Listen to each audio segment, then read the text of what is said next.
Holly. How are ya?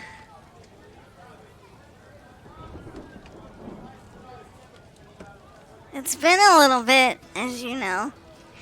I just wanted to get on and cast and just let you lords and ladies know that I was still around.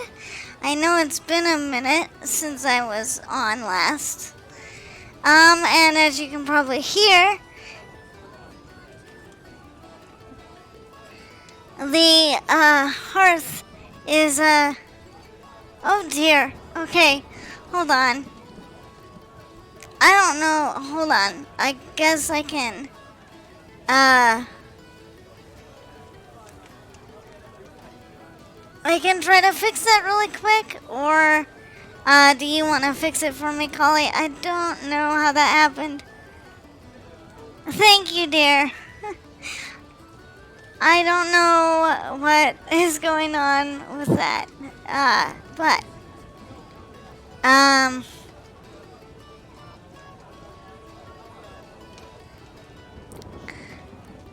anyway, as you all can probably hear, the hearth is having quite the busy afternoon, early evening right now. There seem to be a lot of individuals having a good time over in the next little building. Luckily, of course, the bards are being more skillful tonight and not blasting out my poor little Tiefy eardrums like was happening a few times earlier. On that note, how is the sound coming through my scry crystal?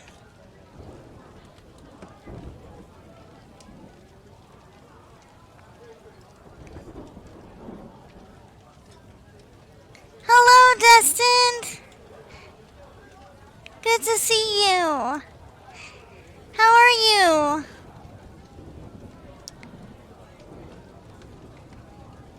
I hope you've been doing well. I've been having quite the interesting time getting adjusted here at Candlekeep and making all my magic items work and thinking that they're working, and then no, they're not working, so they need more attunement, and Destin says I'm okay. Just being patient. Well, that's good. It's not my virtue for sure. I know what you mean. I can be a little impatient too at times. But I've found that those things that I'm impatient for have been worth the wait, and definitely this whole adjustment process has taken a lot longer than either myself or colleague could have ever imagined, but I'm really glad that you're able to be here with me tonight. I'm not really sure if I'm gonna do anything besides chatting, because I just kind of want to catch up with anyone who stops by and just kind of let people know that I'm still around, even though I've been kind of absent for a while. Oh, okay. You talked to someone a bunch, confessed, and now I'm waiting. Oh my, okay, so were you talking to someone that you like and that you might want to be in a relationship with? If so, I wish you the best of luck. I hope you get a good response.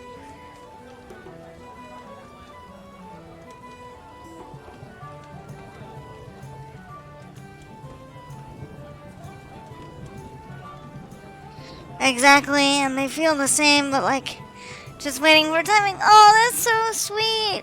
That's so cool. I'm so happy for you. It seems that the goddess indeed has given you a potentially really great partner. That's awesome. You have absolutely my best wishes and my blessings for sure. You are a very dear friend, so I hope nothing but the best for you.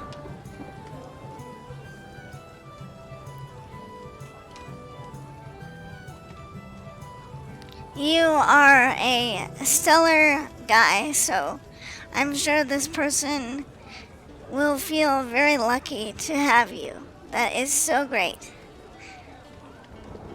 Hello! Hello, gamers! How's it going? Thank you for joining me. Ooh, yeah. Thank you, Golly, for gifting that sub. Thank you so much. The worst thing is when the other person isn't looking. Oh, okay. Right. Yeah, I've been there before. Oh, thank you for the raid, Poochie. Thank you. Thank you so much. Thank you. Welcome, raiders. Welcome. Hello. Thank you for the follow, Kuroneko. Hello, Poochie. Good to see you. I love you too. Thank you. Thank you. I've been away from casting for a while, but it's just because I've been having difficulty with all my magic items. And Destin says, but I'll still be around when they are looking. And, you know, sometimes that's the way love works. Sometimes you're ready before the other person is. But, you know, timing is everything, and a lot of times things like that don't go to our timing, but when they do happen, it's just right. So I have faith that it's gonna work out. And Karen says, Tiffy, how you been? I've been well. I've been well. I've just had more things to do to get finally adjusted in my new space and with my new magic items. So it's been an adjustment, but I think we are finally good to go. And Kuroneko says, I'd love to stay Tiffy to get to know you as a new VTuber, but it's 5 a.m. and I really need to sleep. Have a great stream, everyone. Thank you so much, and it's okay.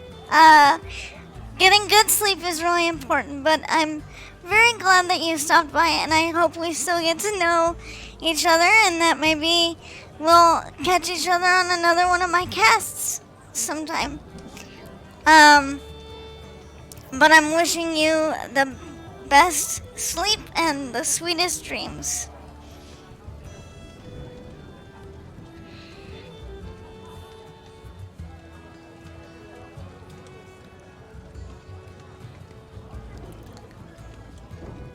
So, I'm really happy to have you all here.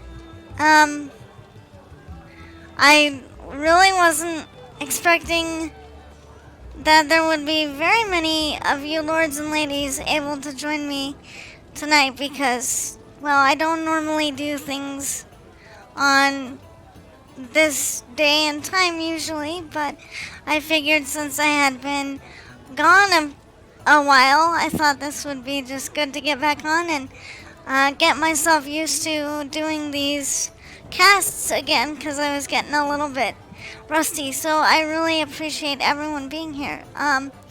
If you are new here or if you have any questions for me or anything like that, I am totally fine with answering questions and getting to know you all and just letting you all know where I've been or whatever you're curious about. And Infinity Storm says, I'm soft lurking. Thank you for the follow. The Mixed Plays, thank you so much. But I'm gonna send you something super helpful.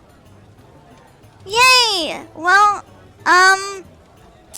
I'm glad to know that the closed caption extension is working. I'm glad to know that there is now a projection of my speech available. Hello. Good to see you. And Infinity Storm says that they sent me something. I'm going to quickly go check that. Welcome. the mixed place. Good to see you. How are you doing this evening?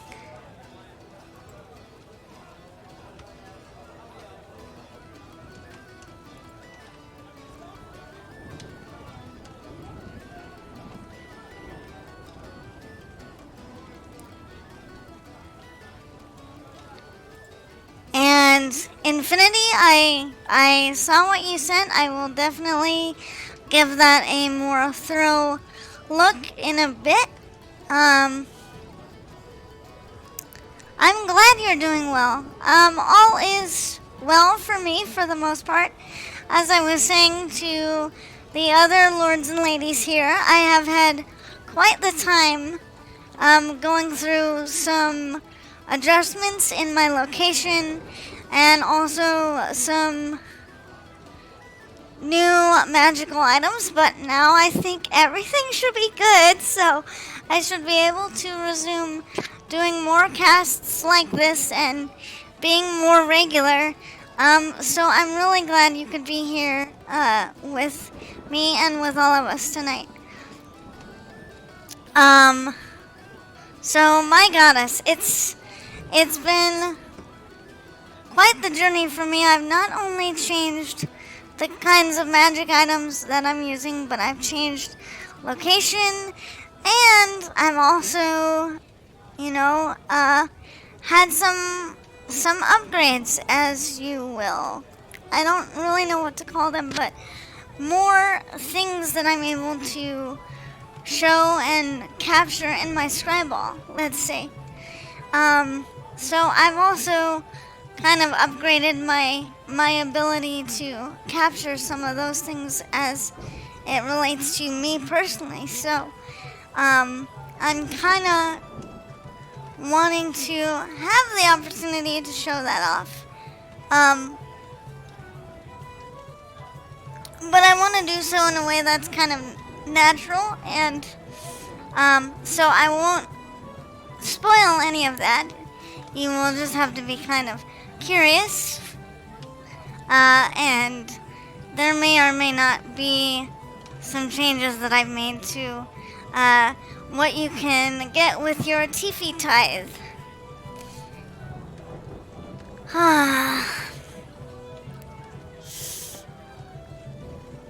So it's been very interesting for me to have had all this time where I'm not really casting in the same way that I was doing before, because it's given me some time to take more stock of myself and look at what was and was not working for me, and kind of look at some of my own behaviors and my thought patterns and things.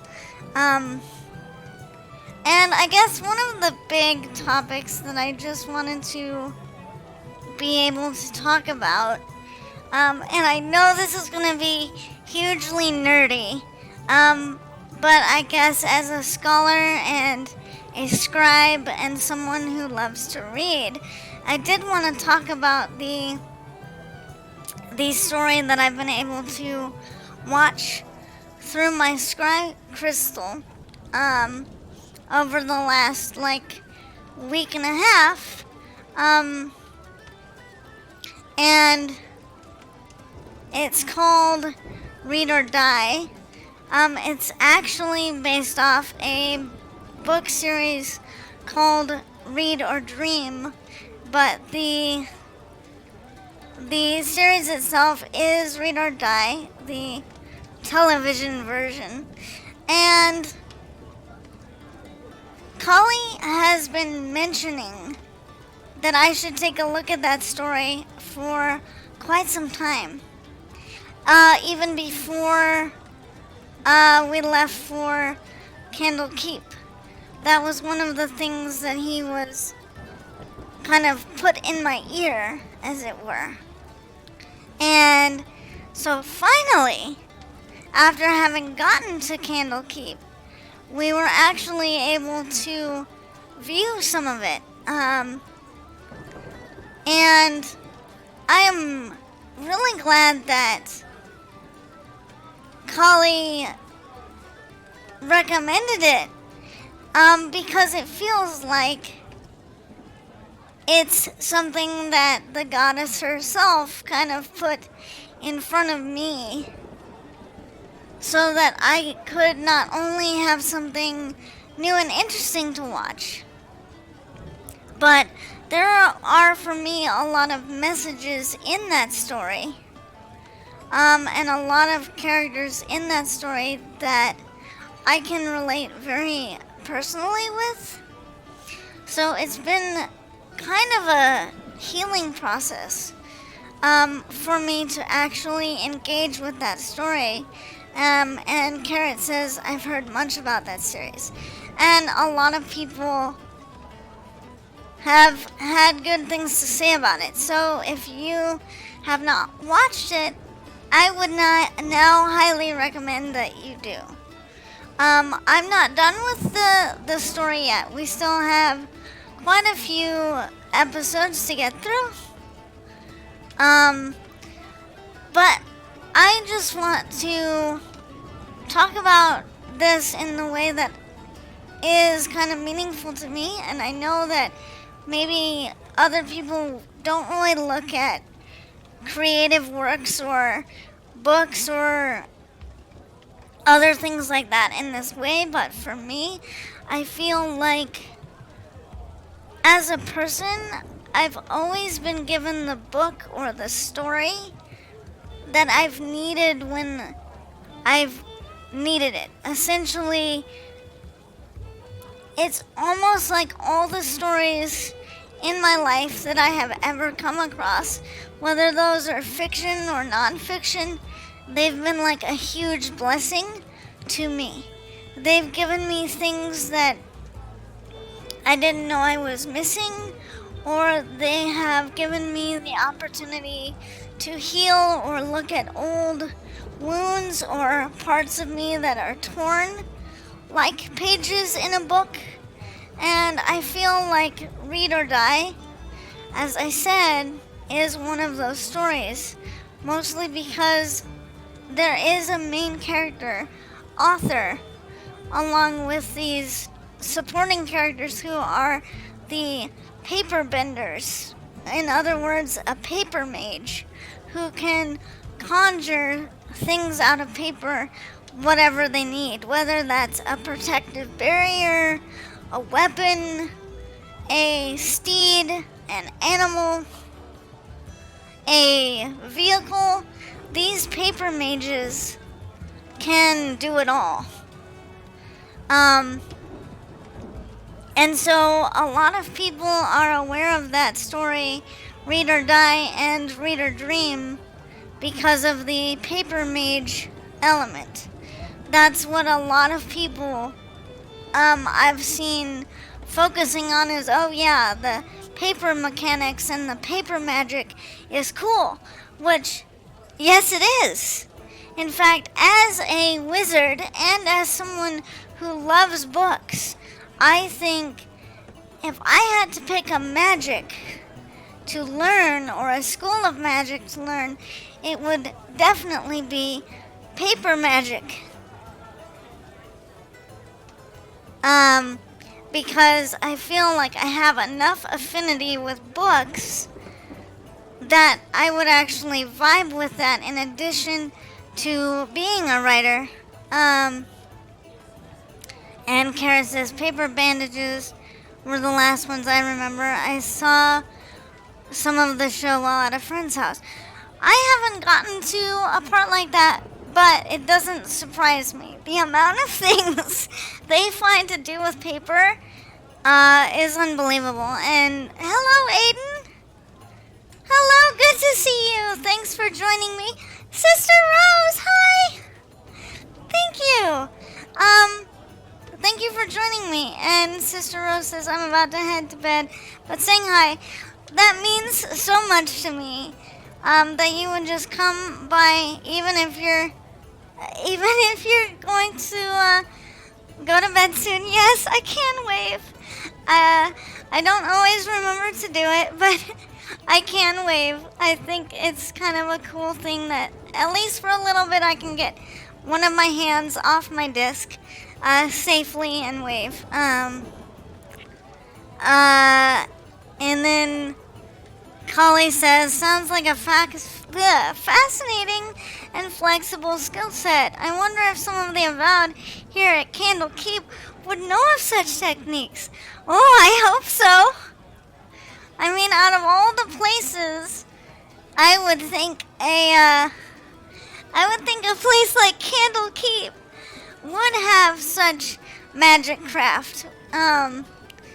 Would have such paper craft. I believe that there should be that kind of magic here somewhere. Oh dear, Collie! Collie!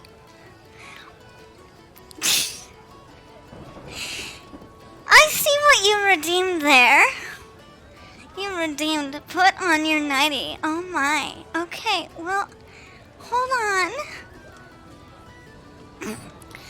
If you want that, well, I'm going to have to, get some cover summoned. So, hold on.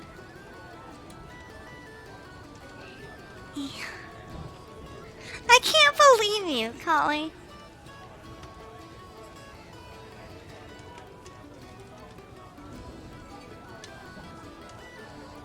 Alright, I'm coming out now. Yeah. Okay, I'm in my nightie.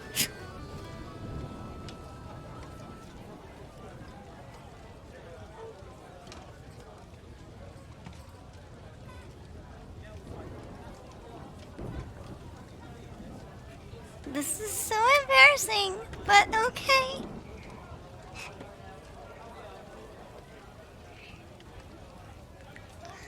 Collie says, so cute. Yeah.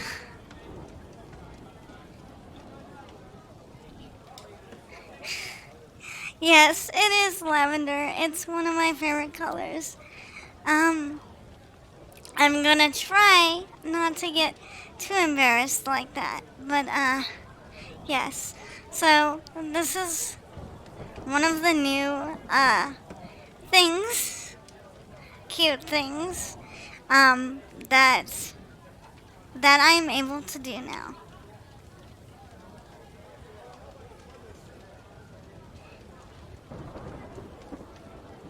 So I'm going to go ahead and stay like this just for a little bit before I probably return to my normal get-up, my normal clothing. But yes, this is one of those new things.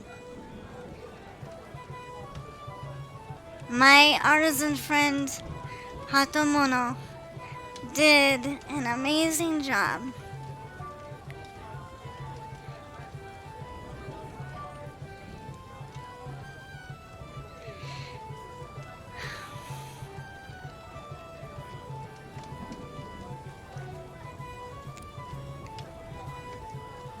He really went above and beyond for me again, which is why he is totally and completely worth all of the gold I have spent on him, and I even gave him extra for all of the time and effort he put in. And Collie says, you look stunning, dear. Thank you.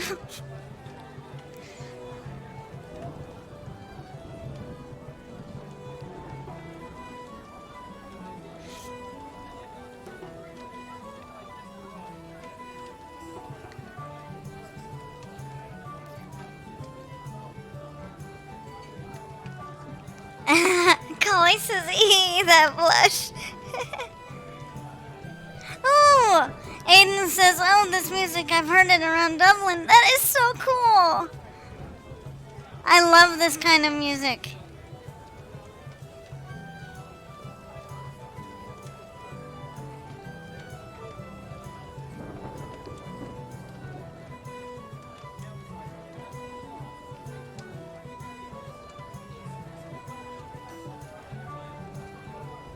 And Collie says, I think it's a Celtic Tavern mix track.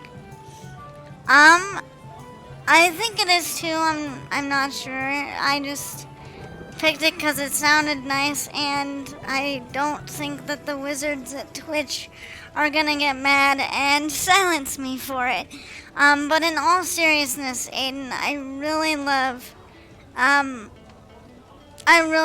Irish music a lot. It has a really, really special place in my heart, all sorts.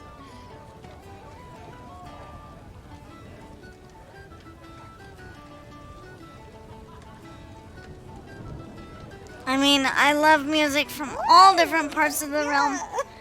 Thank you for thank you for subscribing. Oh my goodness.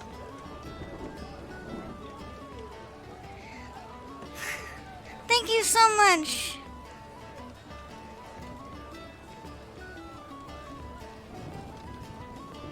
Yes, I love Irish music so much. It's one of my go-to types of music when I'm writing or being creative. I don't know why. It's always really resonated with me, and I absolutely love it. And I agree with Kali. I hope you're doing everything you can to stay safe. I know things in your part of the realm are absolutely bonkers right now, and that's putting it lightly. So,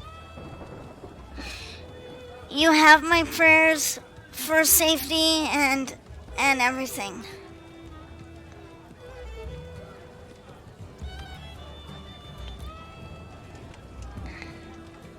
Okay, I think I will probably change from my nightie here pretty soon. Just so that if other people want to see me in it again, they will have to request that from me. And Envy says, oh, pretty dress, TV, thank you. Thank you. Yes, this is one of my new things. My dear friend and very talented artisan and wizard, Hatomono, did a very good job.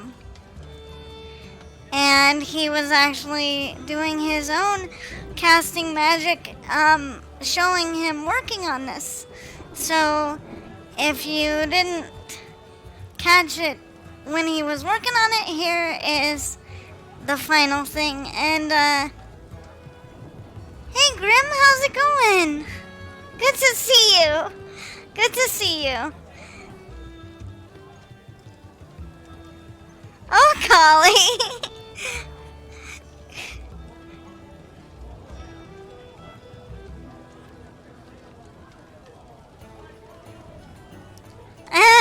We're all coming out to see Tiefy dolled up.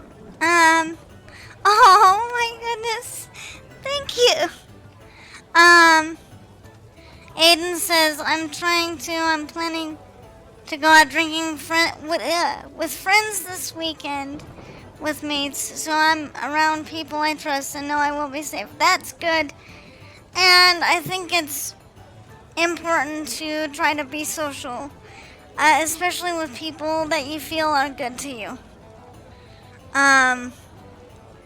So I hope you enjoy yourself this weekend. I hope you do it responsibly.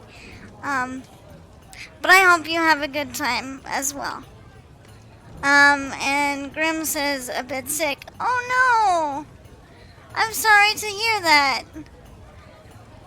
I hope it's not with anything serious. I know that for me, when I finally got my vaccination last week, I was not feeling too great. I mean, it was not as bad as I was expecting to feel, but I wasn't feeling really great. So that's part of the reason I didn't do a lot in the way of casting either. And Impy says, I feel that, Grim. Oh no, are you not feeling good either? I wish I could give you all head pats the same way you give me head pats. I would give you head pats and hugs. I guess wiggles might count. I could give you some wiggles. Wiggles! There, that'll have to be like my hugs. And Collie, I see the Tiefy head pats. Okay, I'm gonna do it. Conjure my mage hand. And do those head pats. Envy says, I'm a little miffed. I got my second dose. Was like, yay, great. But my mom got sick like the second day out, and it's COVID, and oh no. And the vaccine isn't effective for 2 weeks after, and I think I got a smaller strain of it. Oh no!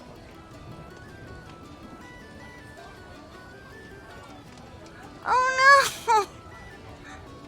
I'm sorry to hear that.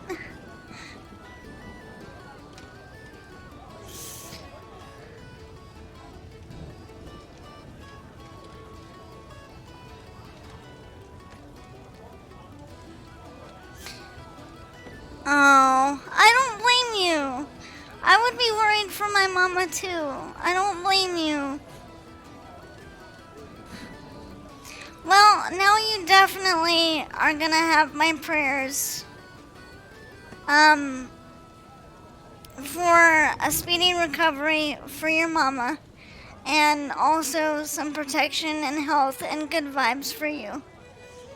And it's okay. It's okay. That's why I like doing these casts. I want people to be able to come talk and come get support and love at the very least. I know I'm not kind of a normal streamer, because I don't do a lot of games all the time, and I'm not wild and crazy and high octane and all that stuff, but I just really want to be able to be the one person out here from time to time who can just use their streams and use their time on Twitch to just be a comfy space. Even if I'm not playing a game or anything, I just want people to feel like they can come here and hang out and be chill. And if they're having a rough time, to be able to get some comfort and some good advice. And MP says, I always try to at least rein it in some. Gotta understand people have their own boundaries. And you're a fun, comfy, creative person, Tiffy. You got your own niche. Oh, thank you. No sad stuff. Let's not get TV sad. Oh, it's okay. I mean, I want people to be able to talk about things and I can handle it. I know what it's like to not really have anyone that you can talk to about some of the things going on, so even if I'm just a little teefy, I want to try to be that individual for people whenever I can, to just be like, if you have things that you need to talk about, and if you have things that you want support around, like, I'm here, and I really appreciate the love, MP. I really like hearing that I'm fun and comfy and creative, because sometimes I get to thinking, well, I don't do things the way everyone else does sometimes, but maybe that's like a good thing. But it's nice to hear it sometimes. And I try not to be that Tiffy on Twitter who's like, tell me good things about me and all that stuff. But it's it's nice to hear.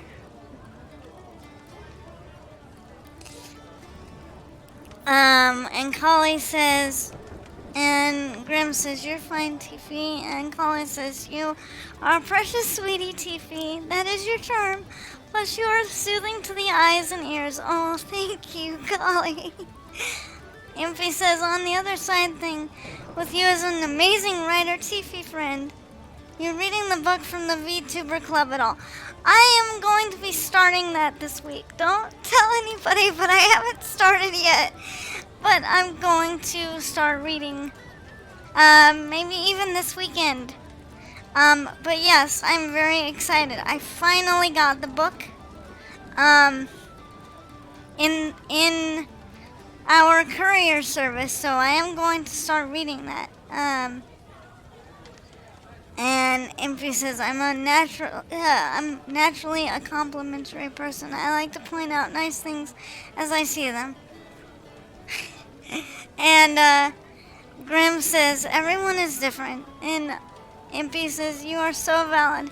Half the book club hasn't even... Listen, even if you don't join the main discussion, I'm on book 2. So, I'm open to discussing. Okay, well, that gives me a little bit of energy to sit down and read, since I do like reading and I need to just be better at settling myself down and getting to it so I can actually have some good discussions.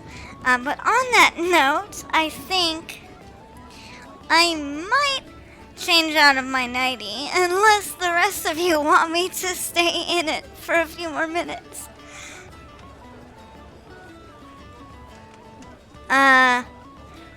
Oh, Collie, are you excited to write more R18 romance now that you have settled in? Yes, I am, and now that you bring that up, I actually was going to create an alternate Twitter account for my pen name, but now I'm still wondering if that's necessary or if that's something all of you lords and ladies would still like to have. Because if not, I could just put more of my writing stuff on my main Twitter. And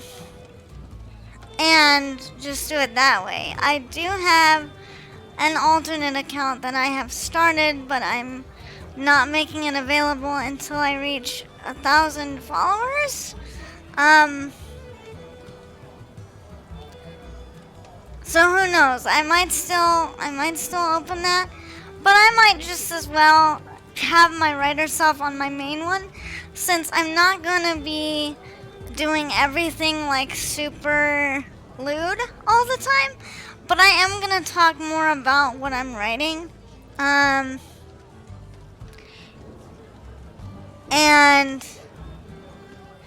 I know what you mean. Because before I started casting through my scry ball and now my scry crystal, I actually did do a lot of writing, and it is very difficult to make a name for yourself as a writer only. So I'm thinking I might just use some of my caster clout on my main account, and then just have the other account there. If I ever decide that I need to expand and I need to have a separate place, then that will at least be there. But I think I might just host more of my writing stuff on the main one and just kind of get used to posting about my writing there and posting about my muses and what kind of creative ideas are coming to me at the moment. And Aiden says, Lou Tiefy is fine with me.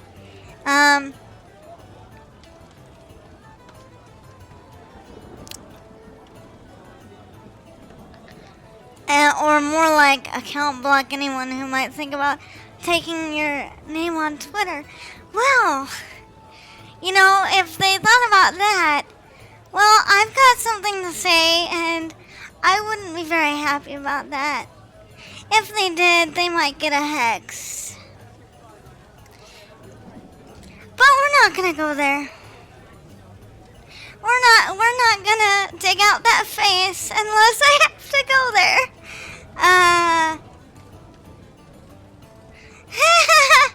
Oh, never seen this emote. Dang, artist went off. Well, I do have that side to me. I don't like to bring it out unless I have to, and there are only certain circumstances in which I would. And someone taking my name on Twitter would be one of those. But yes, I am looking forward to getting back into reading and writing and being able to focus a bit more. Dark voice. Goddess bless. You want me to actually do that? I could. I'm gonna just treat it like, I don't know, some kind of redeem. I actually didn't want to make a redeem out of my hex face, but I guess we'll do it. There's nothing wrong with a little bit of count. Oh no. Okay, Collie, I'm gonna go ahead and do it. Goddess bless you.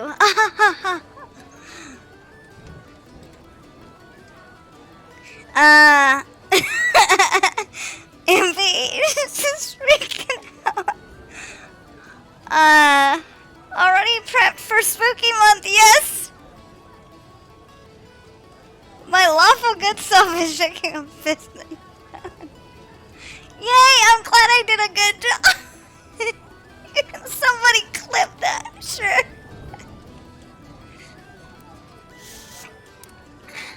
Yeah, this is what's gonna happen if you get Tiefy mad. Hey, wait.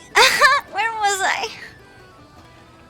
Oh yeah, I'm looking forward to getting back into reading and writing and doing all those things. Now that I'm not so distracted. With all the moving and all those other things that was going on. And Grim says, I'm used to getting, look like I'm about to get burned, but it backfired badly. Oh no.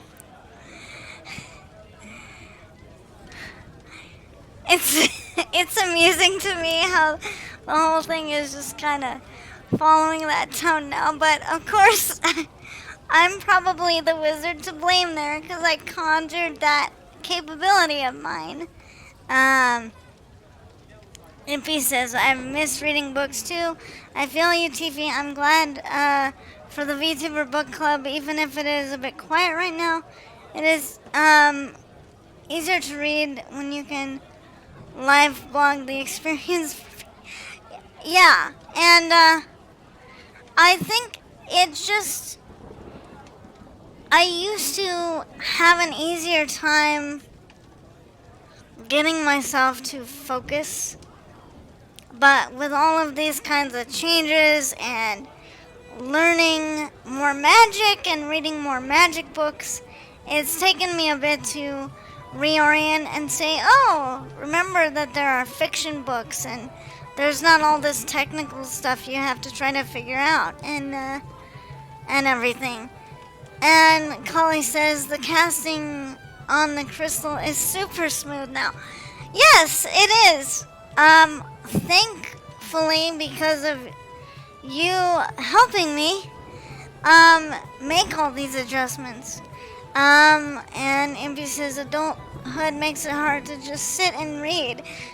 Agreed.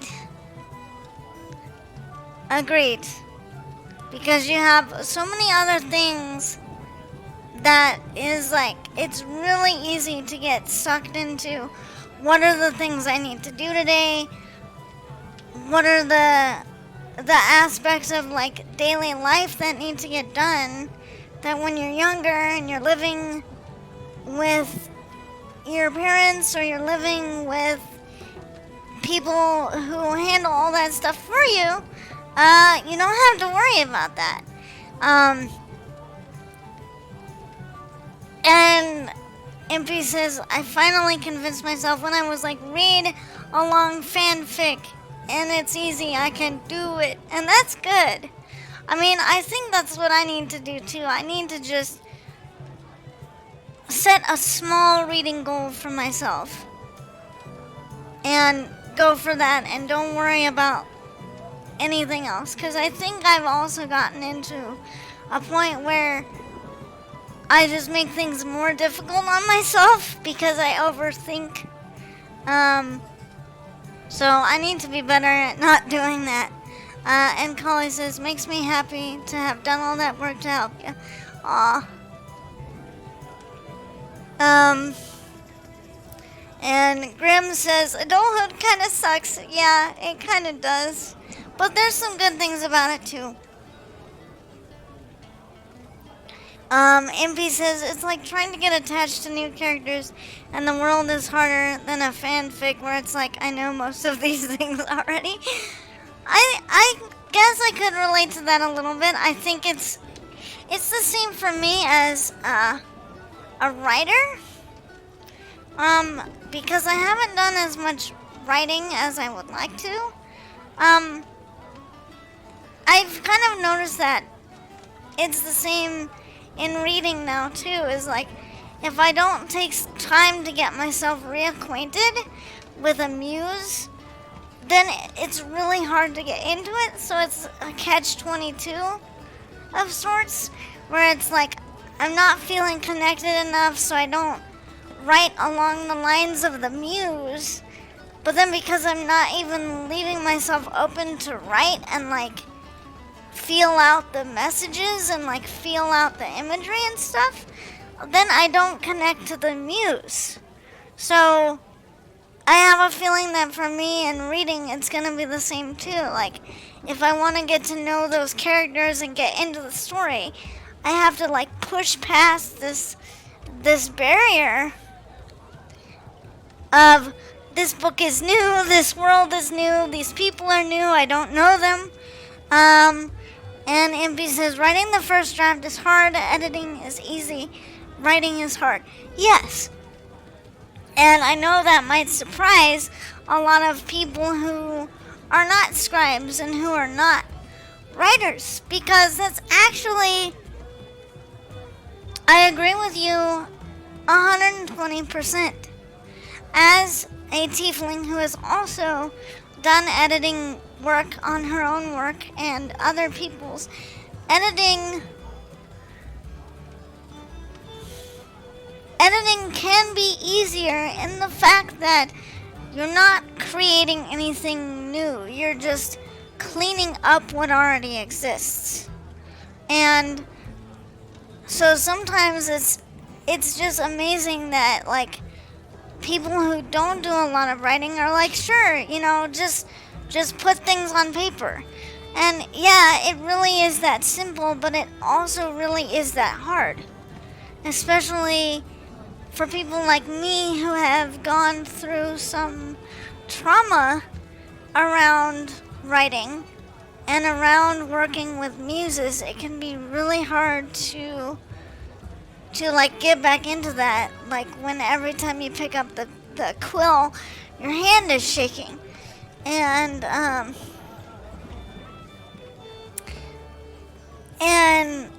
MP says, writing advice I always recall from my writing minor college courses.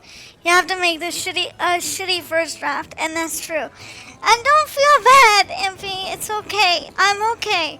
I'm strong, Tiefy.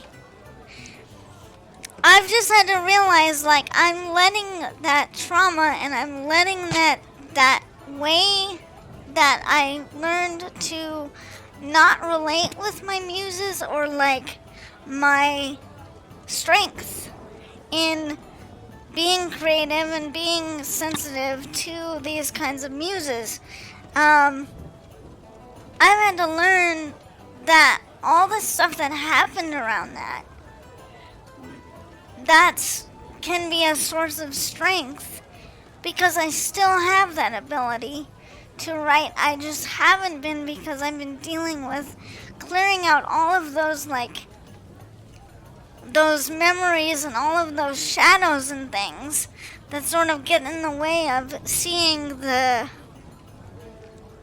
muse clearly and being able to work with it. And Collie says, yes, you are a strong Tiefy. You are fiery and determined like a phoenix. I guess I am. I may not have much in the way of fire magic in the way that my mother does, but I have a fiery personality and I have a fiery spirit, so I guess maybe that's where my fiery nature comes from. But I always did like the way that the Greeks looked at creativity, and I know that their way of looking at it relates to the way that a muse is, that it's like that a spirit of sorts, at least for the actors, a spirit would possess the actor or actors, and that they would become the vehicle or the vessel for the message. And that the muses were like spirits that allowed creativity to flow and change and become many different faces. I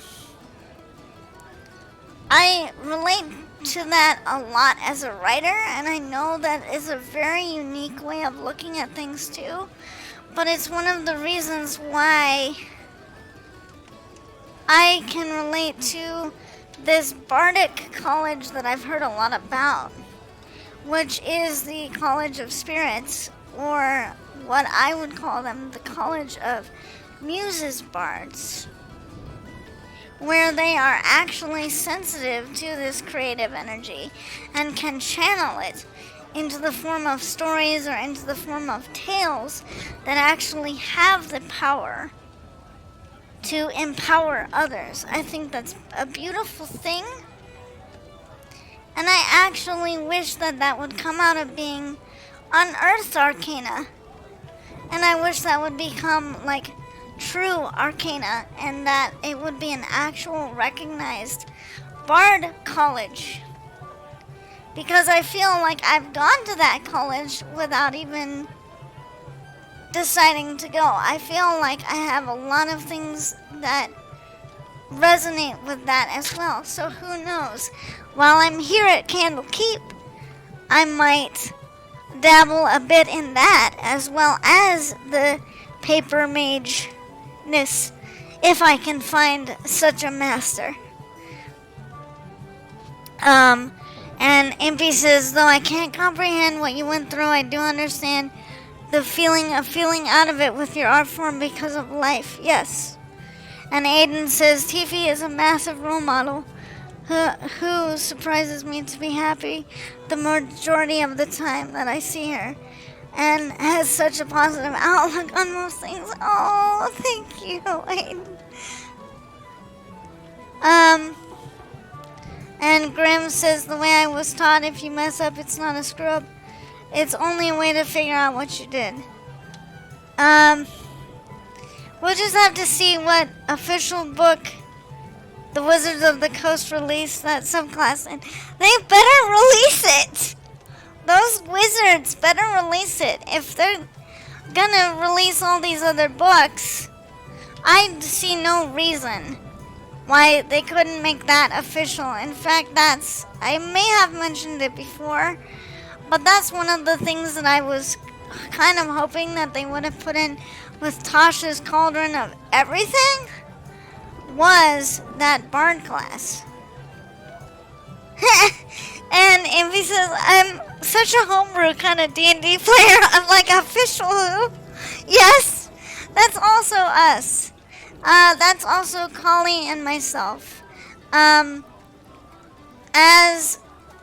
dungeon masters and players, we both tend to just say, okay, these are guidelines.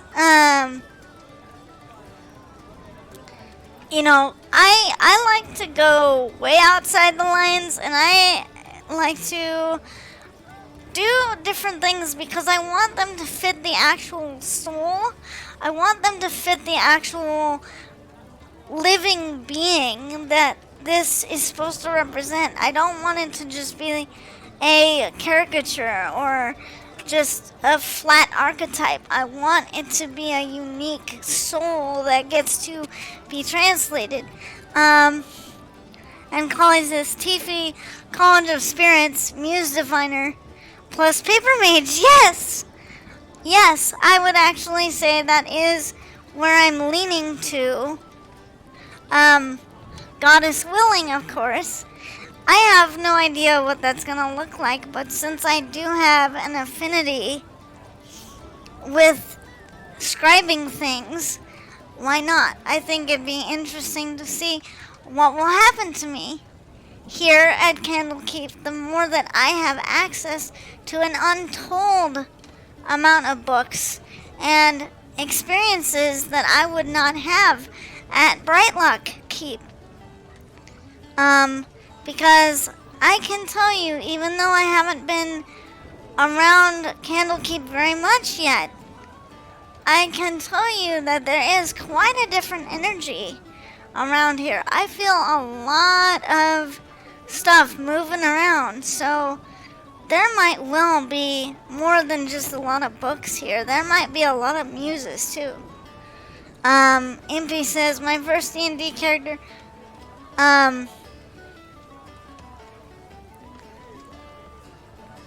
was from a D&D 5 wiki, not an official thing. And Collie says, you can still be devoted to the goddess for sure, dear. Of course. Because whichever specialties I go into, the fact that I have talent in them is thanks to the goddess. So, is a plant person. Oh my! Well, that's interesting. I would be interested to know what kind of abilities came with that. And I really hope that the rest of your party members didn't try to take a pair of garden shears to you. That would be horrible.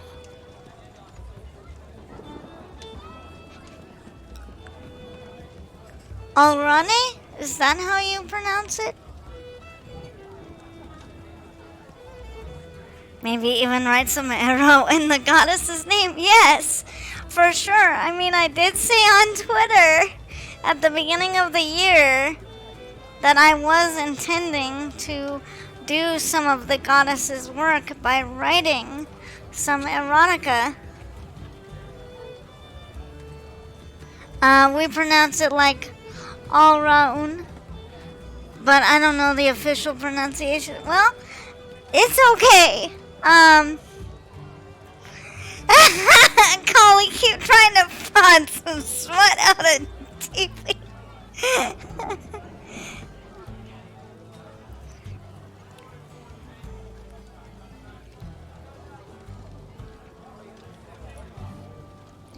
Yes, he does. Yeah. I'm gonna write. Okay, look, I got my book and everything. Okay.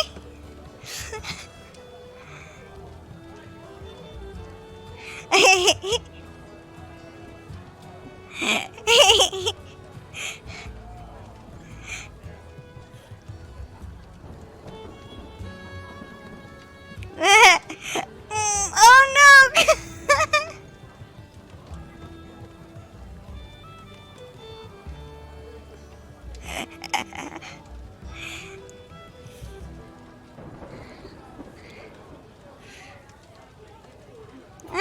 I'm a boy, you were right, yes.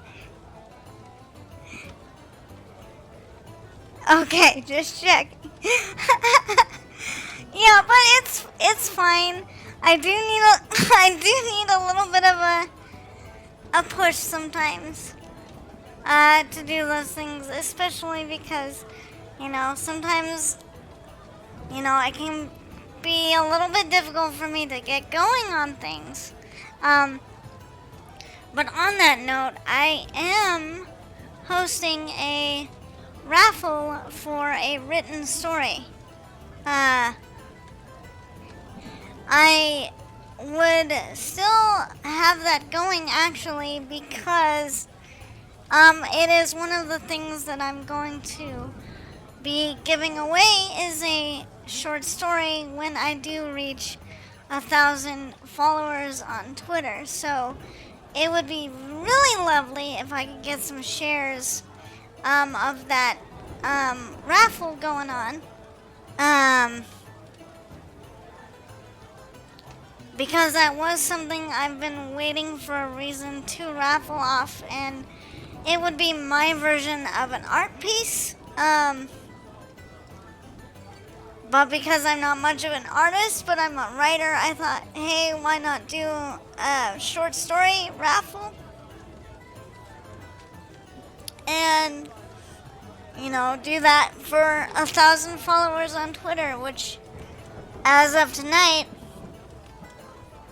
I think I am now only 18 away. So I'm getting there. So I would love to be able to raffle that off and have it go to someone who really is gonna appreciate the story.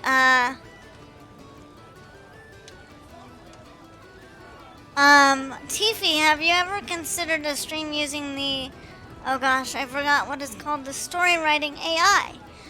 I have never heard of that, Impy. I want to hear more. What's that about? I had considered doing some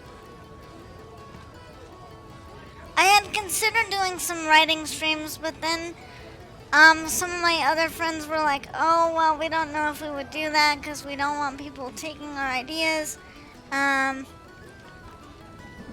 And things like that, so I've just been kind of hesitating to do anything writing related on Twitch. I don't think it's gonna be similar to what I have going on with Asha and my thing like that. I think it's gonna be a little bit different. And Carrot, I see your Asha headband, so we're gonna go give it to her. Yeah, she's a good girl. Yes, you are. Look at that. Oh my goodness. Okay, so it's AI Dungeon. That's what it's called. It's a thing where you input stuff and the AI generates a response. I have not ever done anything like that. That sounds very cool.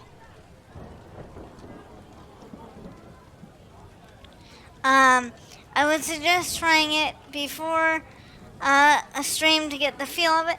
And that is fine by me. That is literally my style to do things like that. I always like to practice before I cast anything. Always. Because as a magic user, that's just kind of what I've had to do, and especially with a little bit of wild magic in my younger years, and of course with my disability, practice is necessary for me. It's how I teach my body and my brain to do all the things it needs to do with things I'm not familiar with. So I'm gonna be down with practicing. But I am definitely gonna check that out. That sounds really cool.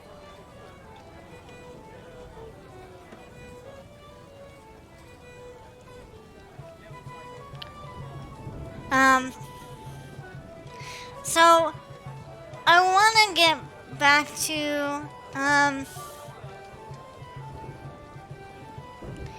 I see people use it, but never writers. So I was like, man, I wanna see a writer do it. That is a really good idea, and I'm gonna give you credit for that idea when I do the stream on that, because I would have never even known that a program existed like that. So without you mentioning it, so I'm gonna be giving you credit when I do that stream. Sounds kicking. Oh no, other streamers do it. You don't gotta credit me, hun. But I appreciate it. Well, I'm still gonna mention that you were the one that gave me this idea. Because, if I were the one in chat making suggestions, I would feel good to have the streamer or the entertainer at least give me a shout out and be like, hey, Tiffy suggested this, or so and so suggested this. I think, it's just a nice thing to do. There are R18 responses in the dungeon sometimes. If you have that setting on. Okay, good to know. Good to know. So, at the beginning of this cast, I was talking about this series, Read or Die, the TV series version, the longer running animated story, and that's kind of based off of Read or Dream, and I was talking about how much that story meant to me and is meaning to me so far because of what it's allowing me to look at and what it's allowing me to process and recognize in myself. And so that's one thing I just want to talk about and have a discussion in chat about is, to me, books are profoundly healing. They, in some ways, do the work of a healer in that they can bring us messages or they can bring us reflections or pieces of ourselves that we are missing. I think for me, it's one thing if a book is a good story. A good story is one thing. But it's even more powerful and even more necessary when a story comes along and does what Read or Die has been doing for me, which is really making me look at some of the things in my life that have happened that I have had no real other way to process and no other way to look at. And I know that there are probably a lot of people who read that series or watch the animated story and they're like, well, it's just about these paper users and these book-related mysteries or these book-related adventures and some slice-of-life stuff. But for me, there's a lot that I relate to, especially with the author, main character, who is going through like the loss of a friend who is actually another paper bender who went missing. And so because I lost a very dear friend of mine, a very powerful druid and intuitive, this story, Read or Die, really gave me the chance to look at that and kind of process some emotions around that. And I kid you not, within the first episode, the first 10 minutes, I mean, I'm a sensitive Tiefy by nature. I will cry at things when there's probably not even a reason to cry, just because things touch me so deeply. Emotionally, like I really feel them. And I was basically crying my eyes out within 10 minutes of starting Read or Die because of the discussion around the author losing her friend and basically being like, I feel lost without this person who really loved my stories, who really loved to read them, and ever since she went missing, like I can't get it together enough to write or like find my way. And that really struck me, and I was not expecting to have that reaction because I was not expecting that kind of message to be in that story, because from the outside it just looks like, oh cool, you're doing stuff with paper, you're doing magic and conjuration and transmutation type of magic to do whatever you need to do. But there's like a whole lot more in that series to do with like writing and the writing identity and like some pain and the unique pain and and difficulty around writing that people don't really talk about and that I've experienced, because my druid friend, my intuitive friend, she was that for me. She was one of the few people who would read my work and say, Tiefy, this is like amazing.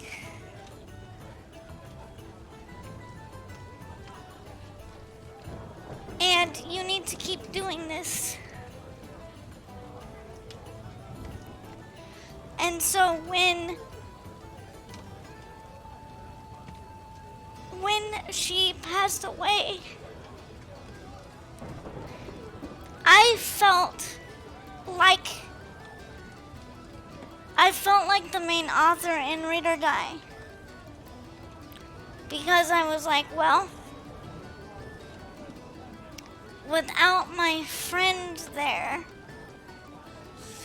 I don't know how to move forward. And the way that she says it in the anime is exactly that. She says, I feel so lost, I can't move on. I can't see how to make it through. But it's also more than that, I think. Because from my own personal experience,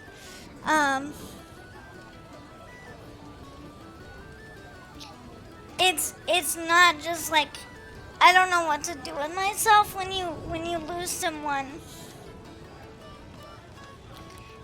It's like you then have to imagine your creative life differently. You have to basically say, okay, so that person is not going to be physically here in the same way to cheer you on, but they would still want you to do the work. They would still want you to keep going.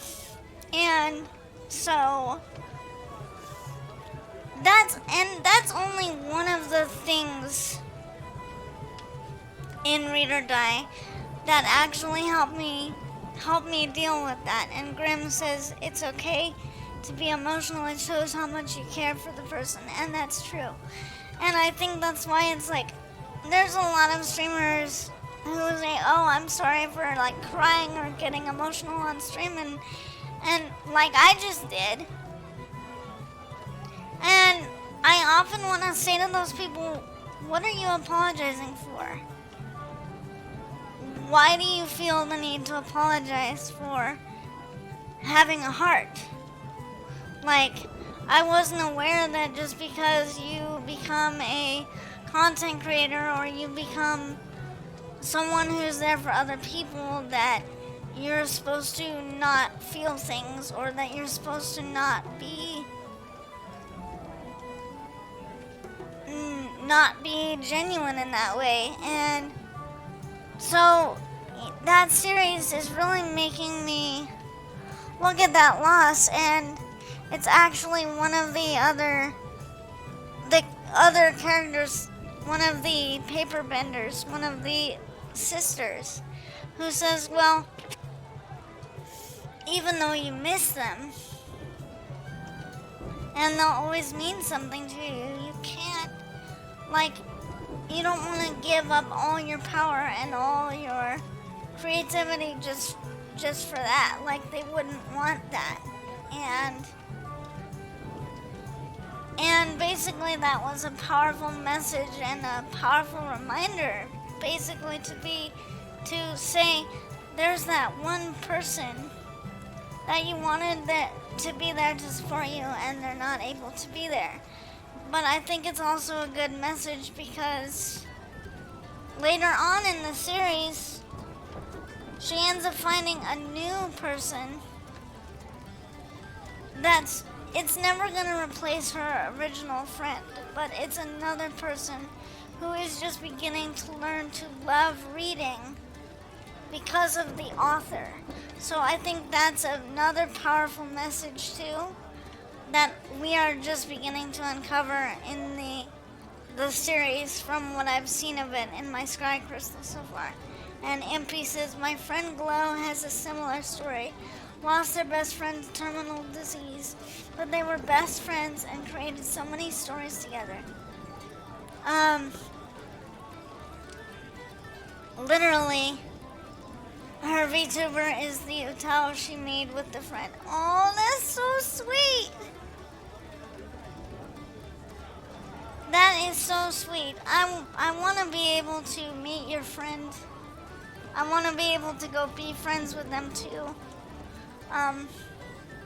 Because actually I ended up getting into VTubing right after I lost my friend. I got into doing this casting from my scribe ball after losing my friend. They are the one who got me into VTubing. Well, that is so lovely and that is so interesting. Now I have to meet them now. I have to get to know them now.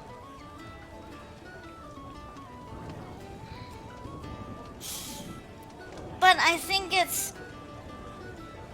I could write a whole paper on the power of stories, and that is actually why I like the idea of the College of Spirits Bard, and why I want more of that in sort of my own version of it, being sort of a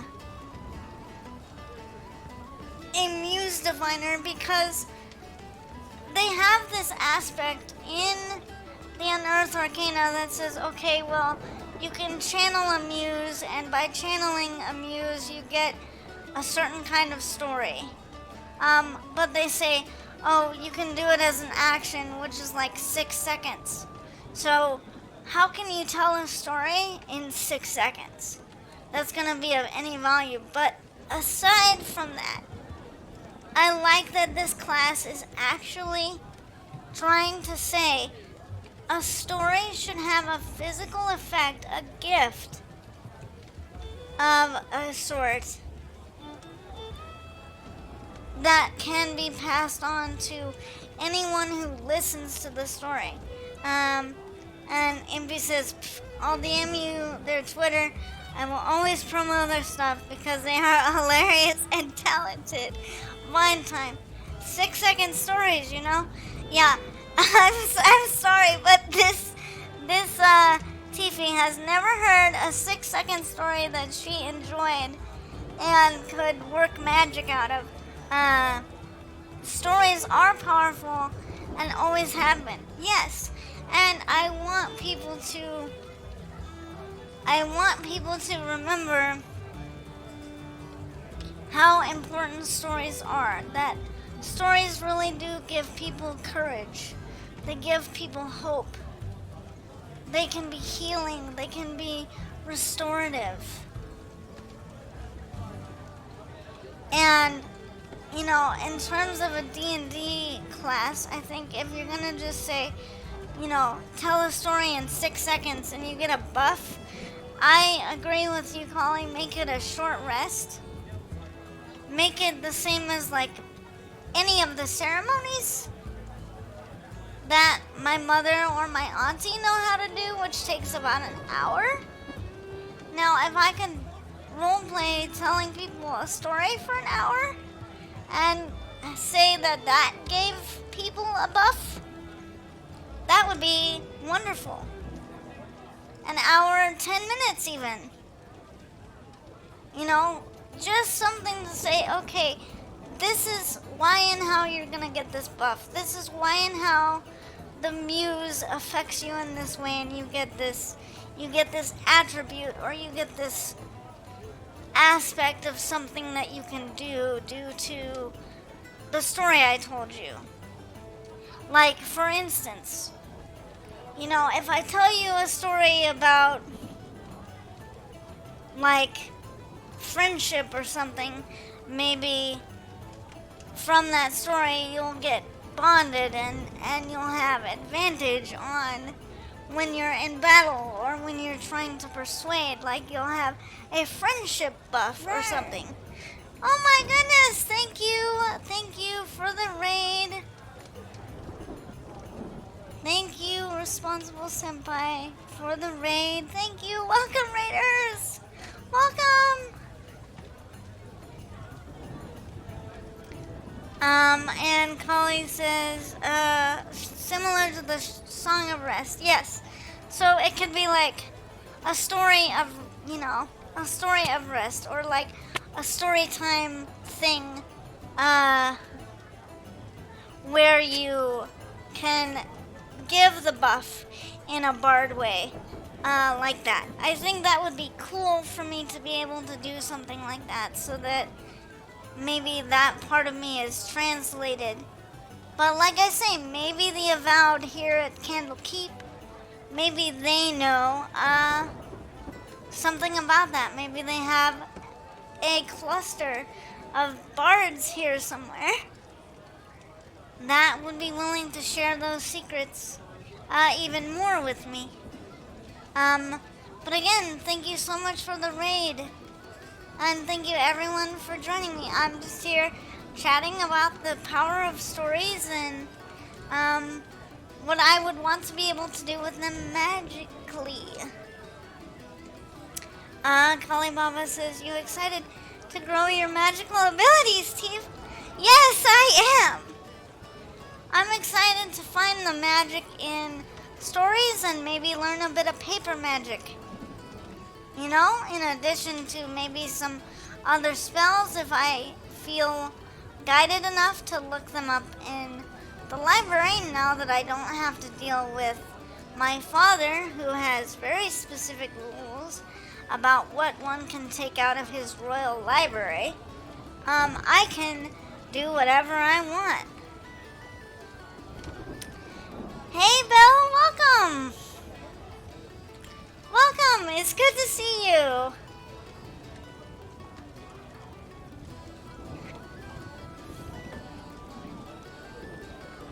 So what I'm hoping to be able to do here too is not just get back into reading and writing, but to also be able to take you guys more on an adventure, take you lords and ladies on little adventures with me. Love the cute little outfit. Thank you. Thank you. It's kind of a new thing. I technically wasn't gonna stay in it for very long because a certain bard, Mr. Collie, redeemed this a while ago and I haven't switched out of it. But it's fine. It's fine. We're having a bit of a sleepover, so I guess it works.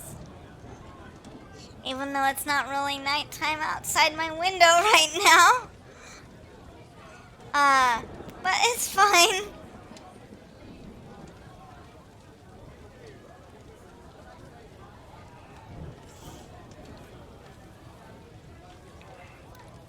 But yeah, I'm kind of looking forward to being able to, take all of you lords and ladies on a bit of an adventure with me and actually do some little adventuring, even if it is just around Candlekeep. But I decided that for tonight I just wanted something relaxed and I wanted to just say hi to everyone again, because it had been a really long time. It felt like a really long time since I was actually able to be on my Sky Crystal and not have a bunch of magical shenanigans happen. So this is the first evening in a while that everything is working exactly the way it should. Thank Goddess.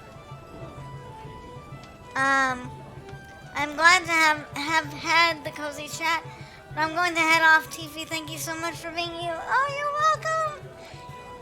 Thank you for hanging out with me, and thank you for making me feel so appreciated and loved. Thank you so much.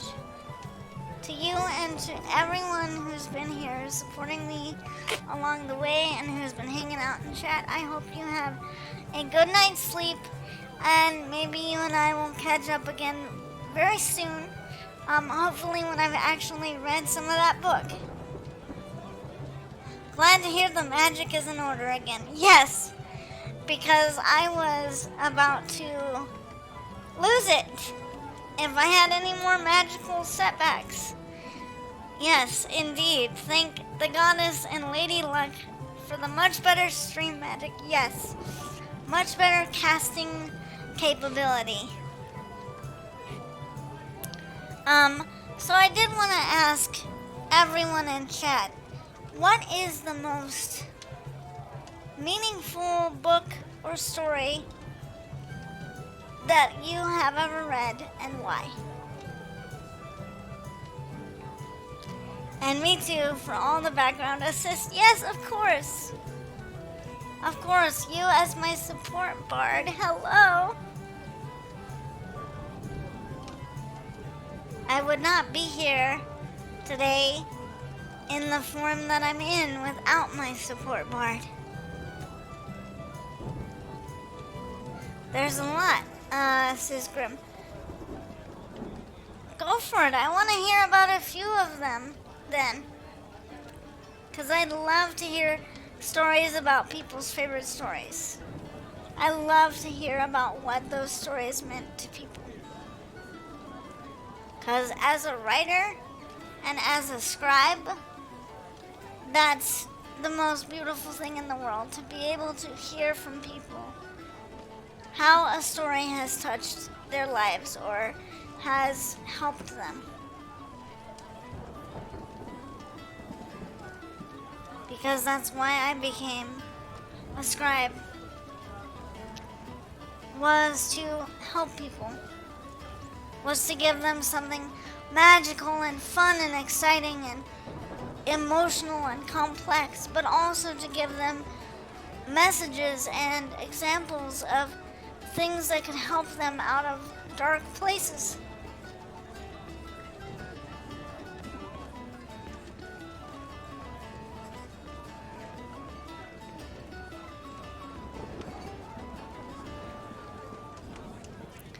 The Alchemist was the first book I read on my own frame time outside of academics.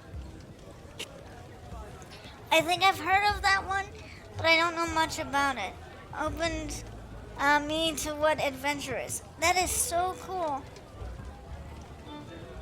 Oh no! Oh god, that means I have to go to the storage room to remember which one.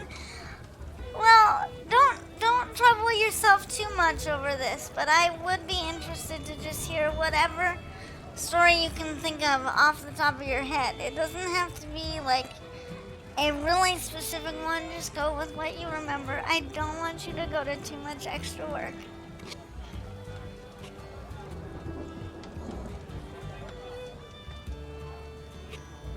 I like how books can provide us with a different worldview without even going anywhere.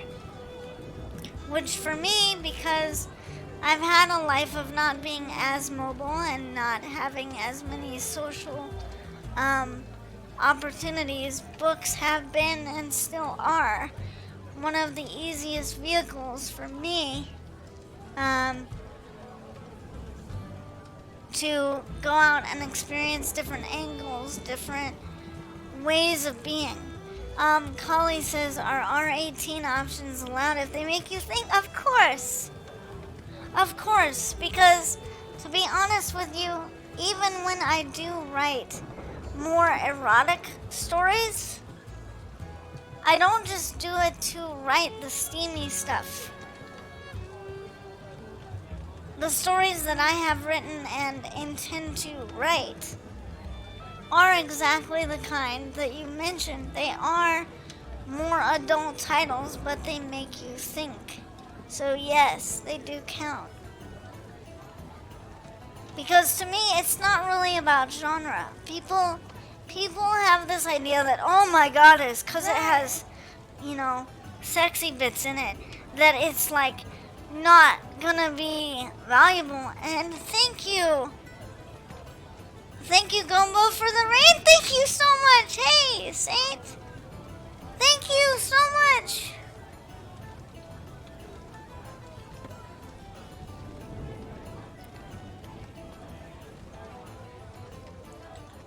Welcome everyone, welcome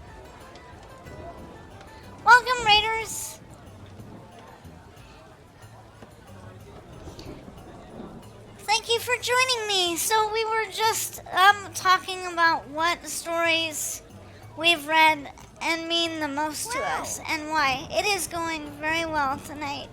I'm glad to be back, and thank you, Saint, for hosting me. Having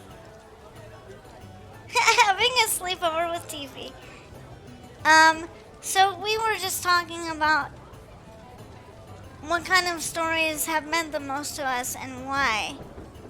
And Grim says one of the Mother Goose book that was given to me by my aunt before she passed away. Oh,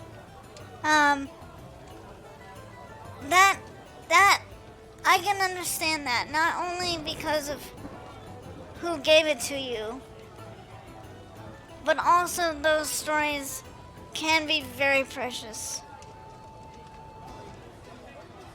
And Responsible Senpai says, I remember reading a book as a child, told from the point of view of a raptor. She lost her partner, found a lost sibling, traveled all across the land, and met and dealt with all sorts of other dinosaurs. It was the first story I read with a non-human protag that thought like a non-human. Great perspective shift for a young mind. I agree with you on that. I think that's what's so interesting about books, is that they have the power to put us in those different perspectives, even into a non-human creature, and make us feel what they feel.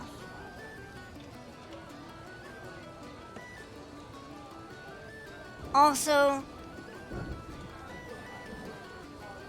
Paulo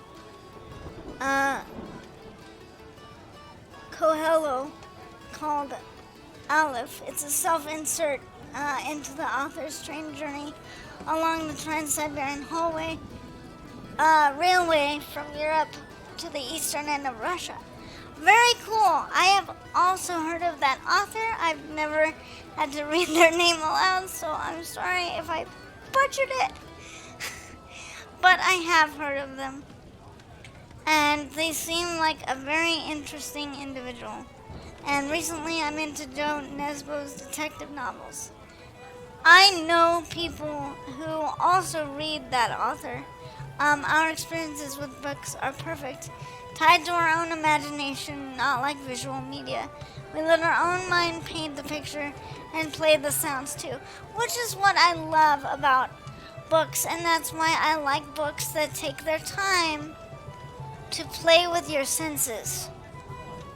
And that's another thing I guess I could go on a rant about. I kind of want to refrain from ranting too much, but I think from my experience as both a scribe and an editor, there's been this push to be as succinct and crisp with your words as possible and describe things as quickly as possible. And while I understand like the value of being on point with a lot of your writing and not having too much needless detail or like needless stuff getting to your point, at the same time I feel like this thought process of minimalism, I feel like really is cutting into the immersiveness of some of the more recent titles, or just this idea of what a good story should be and how we evaluate what good writing is or what good storytelling is. Because for me, I like someone who will put detail in and will make me feel like I can reach out and touch the world. And this is Joe Nesbo's Harry Hole books specifically. Basically Norway's version of the Detective John McClane. Really fond of Alex Garland's The Coma. I have actually read something by Alex Garland, I think.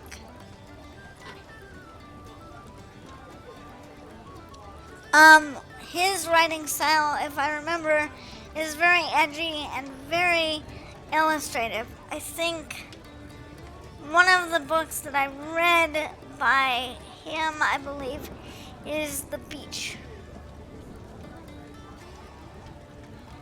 I think that was by him.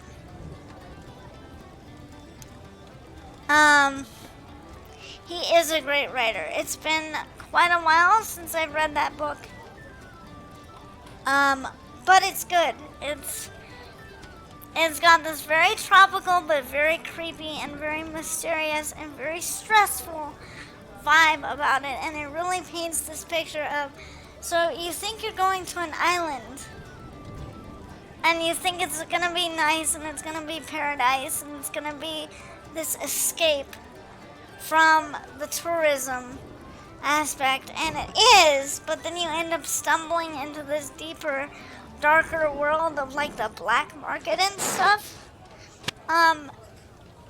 and just kind of this really intense tribal like community aspect of things too, where you think, oh, this communal living situation is gonna be so great, and you know, people are getting back to sort of like a tribal configuration, and the author really shows you, while there are good things about this, there are also not very good things. And they really go out of their way to say, like, you really need to be willing to look at the dark side of human nature, because you're going to be dealing with it at some point or not. And Ursat says he also wrote one of my favorite movies, 28 Days Later.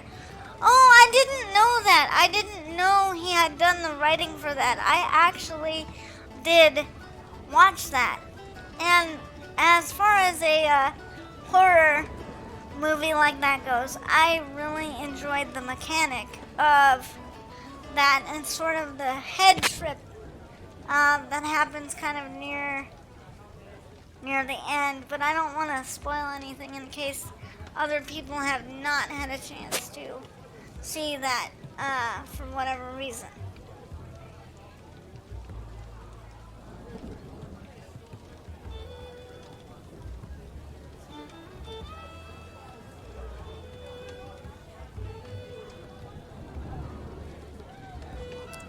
And I was just about to ask where my little collie Baba went, and there you are. I really like deep thought arrows, the ones that focus more on the relating psychology more than the banging. And even when there is more physical stuff happening, it makes you feel relieved to know that the souls get to be expressed and to heal. And I really relate with that, not only because you and I are already kind of on the same wavelength, Kali, but because the way we are when we do anything with Dungeons and Dragons is very much the same way.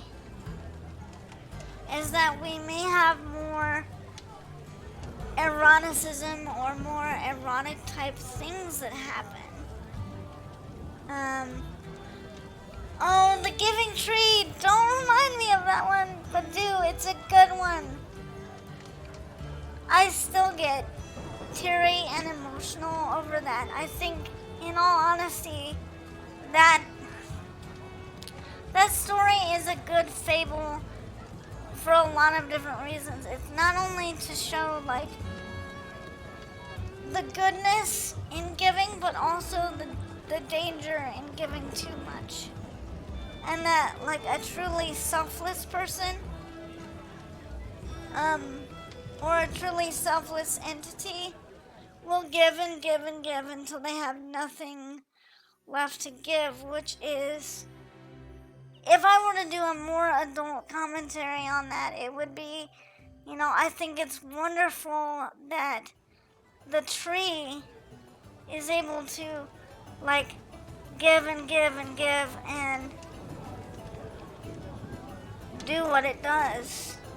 But then there's this really heavy message of, but look at where things are at the end. And in the way that I think about things now, I say, well, just because an entity can give that much, I think it means that we need to be careful about how much we take too. Agreed. Grimm says don't take things for granted, yes. And I would also say don't take too much from the entity that's giving to you. Because without even realizing it, you might be taking way too much, and then that being or that entity might be like gone because they gave away everything.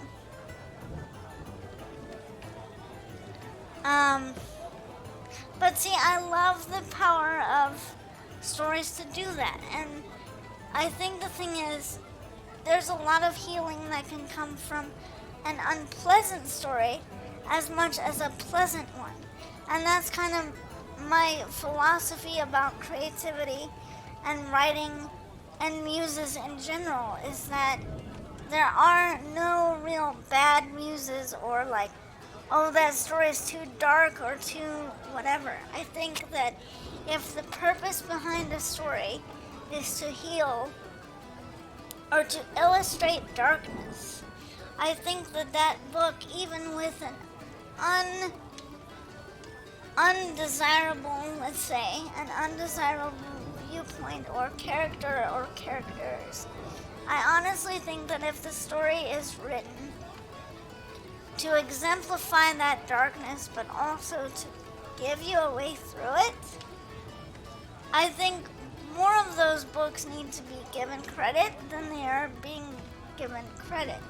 Because I think I've just had this feeling like a lot of people don't want to read books that make them feel bad things, and I'm like, but we've all been through bad moments. I've been through my own set of bad moments. But I don't think that I would say, well, I'm not going to write about those stories because they're too dark. I think you can write about the darkness if you have an aim to use the darkness like ink to fill up the page, to then shine light on it. I think that is a way that we can take some of those moments that have happened to us and transmute them into something that functions for more than just, oh, I'm gonna bring you down with all this negativity and how horrible the world is. It's like, no, I'm gonna just use the page as a mirror to show you something so we can talk about something. So that we can collectively acknowledge that it's there.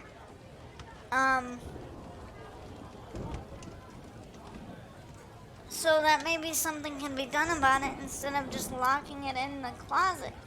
In general, it sometimes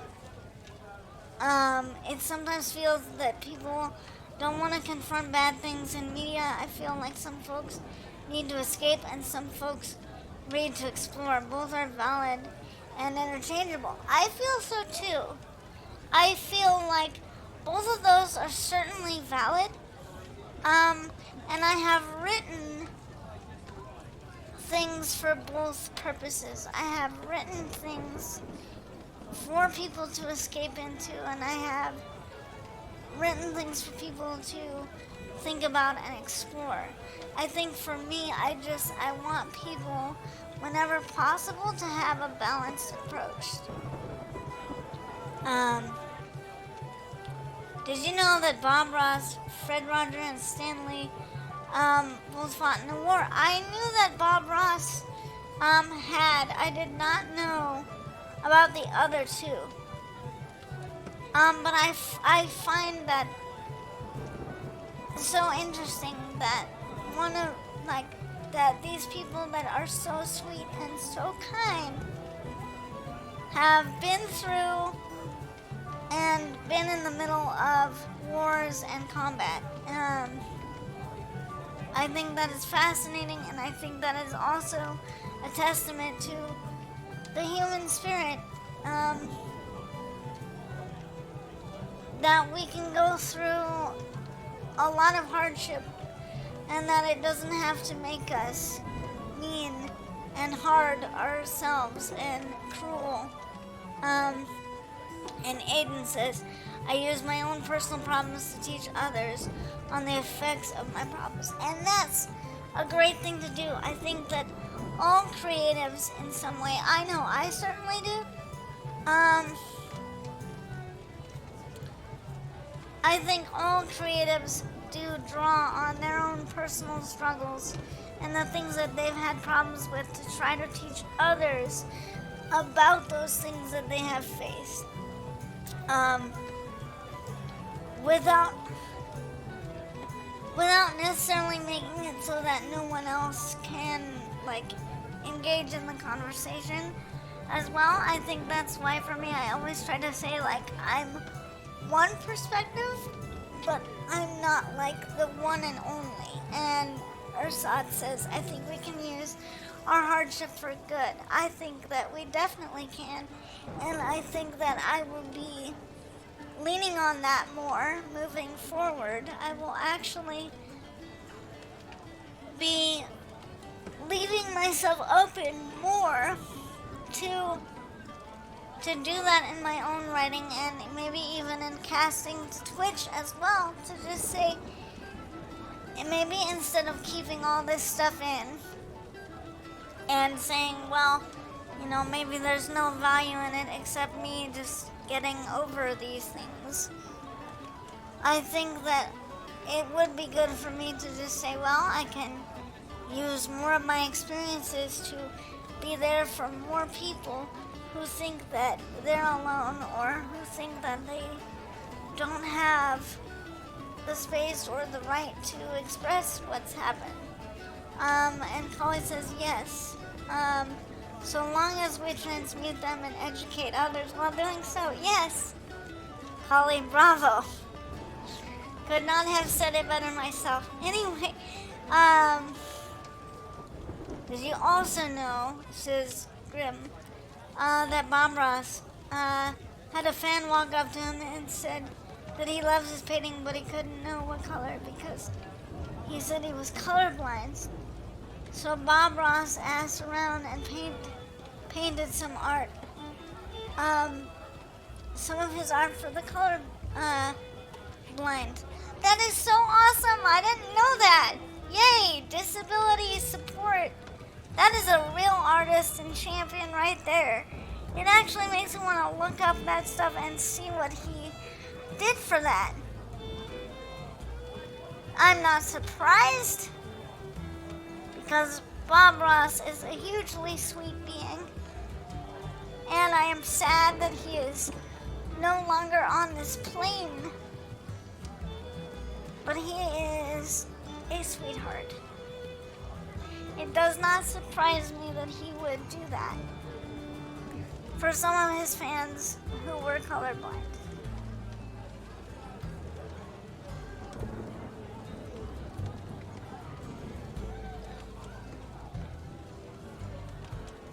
Yep. I watch a lot of Bob Ross through my Scry Crystal. I'm not going to lie. When I need something to just relax to, and when I'm just resting. He passed away kind of young, yeah.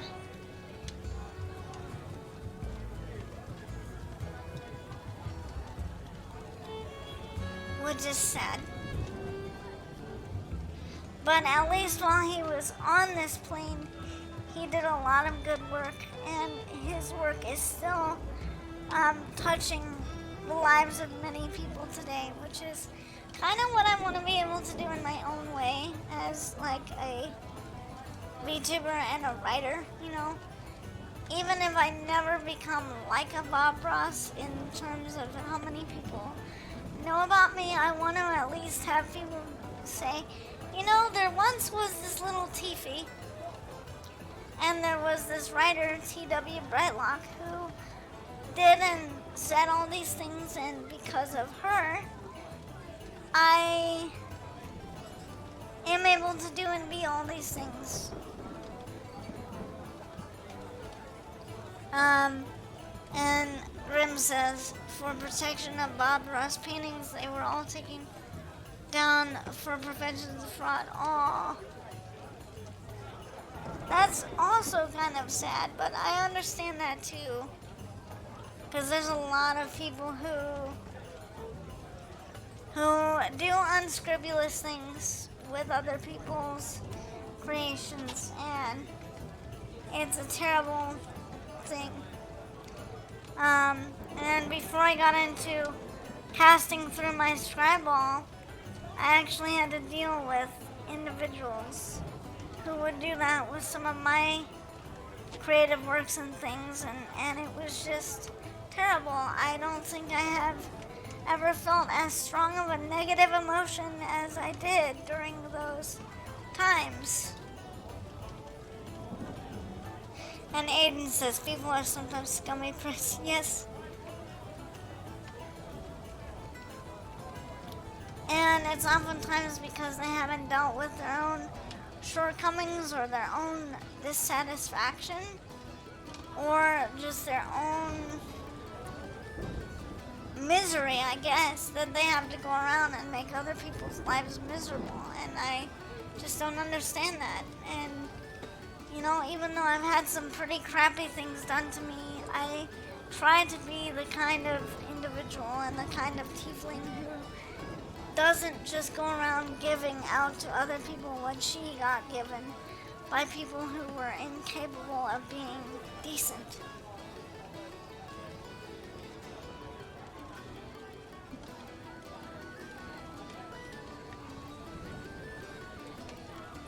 I like how this just turned into a sleepover. I just changed into my nightie and I just decided to stay in it. It's fine. I guess that'll be a thing that happens, I guess, on stream whenever someone has me, you know, put on my nightie. I guess that's when the sleepover will start.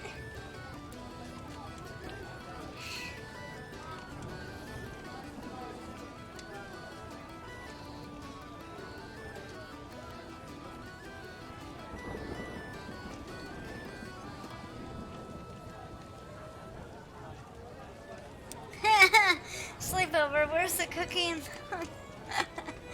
Well, if I had that kind of conjuration magic, I might be able to conjure some for you. But I'll have to look up a spell for that, or maybe Kali as the hospitable person that he is. Maybe he can be the one to conjure up some milk and cookies. And I'll bring over the anime movie. Sounds great. And on that note, I've actually thought about maybe having some, you know, watch parties on Discord or something at some point. Or even participating in a watch party, because I've heard about them taking place, but I've never had the chance to participate in one, and I think that'd be fun. Oh yeah, before I forget, there's a cute character in Read or Die. Or Read or Dream. Read or Die, the TV anime. That reminds me a lot of like your VTuber self. Oh yes! Yes, I know who you're talking about. Let me see if I can remember her name. Okay, yeah. Hisami. Yes. Basically, if you watch that series, and if you want to kind of see what I'm kind of like, is if you don't know what I'm kind of like already, she is a good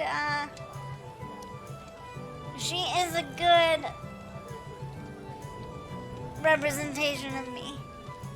She even has the twin braids too, yes, which is also the first thing that attracted me to her as kind of an interesting character, because, you know, she does have the twin braids, and she is a book lover, and she does spend a lot of time in the library. And she's very serious um, about the books that she reads, and she really loves them. Um, and they have been like friends and companions for her. And she is super sweet, yes. She is genuinely sweet. Which is all I've ever really tried to be, just sweet.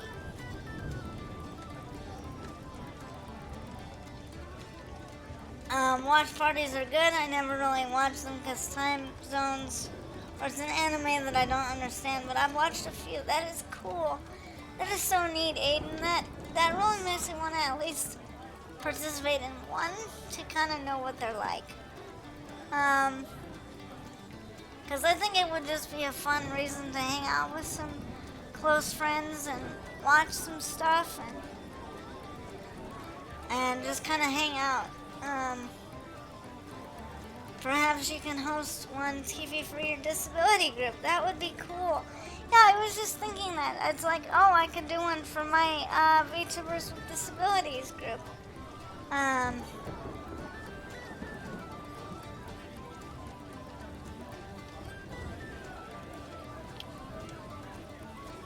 That is a good idea, Collie. In fact, I'm going to probably post about that in my group tonight after this cast and see what kind of movies people might be interested in. And Grim says, did you know that there's an anime horror mystery that is based off some true events in Japan? I did not know that. That sounds really cool. What's the name of it?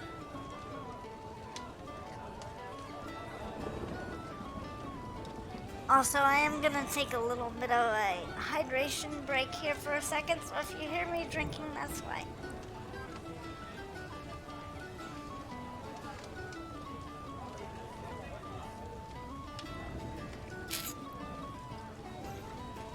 Alright.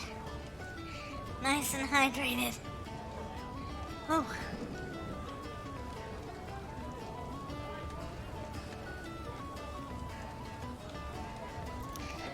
That's okay, Grandma. If you don't wanna, you don't have to, go look for it now if you don't want to. But I would love to know the name of it. I'd love to do a watch party for Americans where I show them Irish telly. That would be so great. I would love to see what Irish television is like.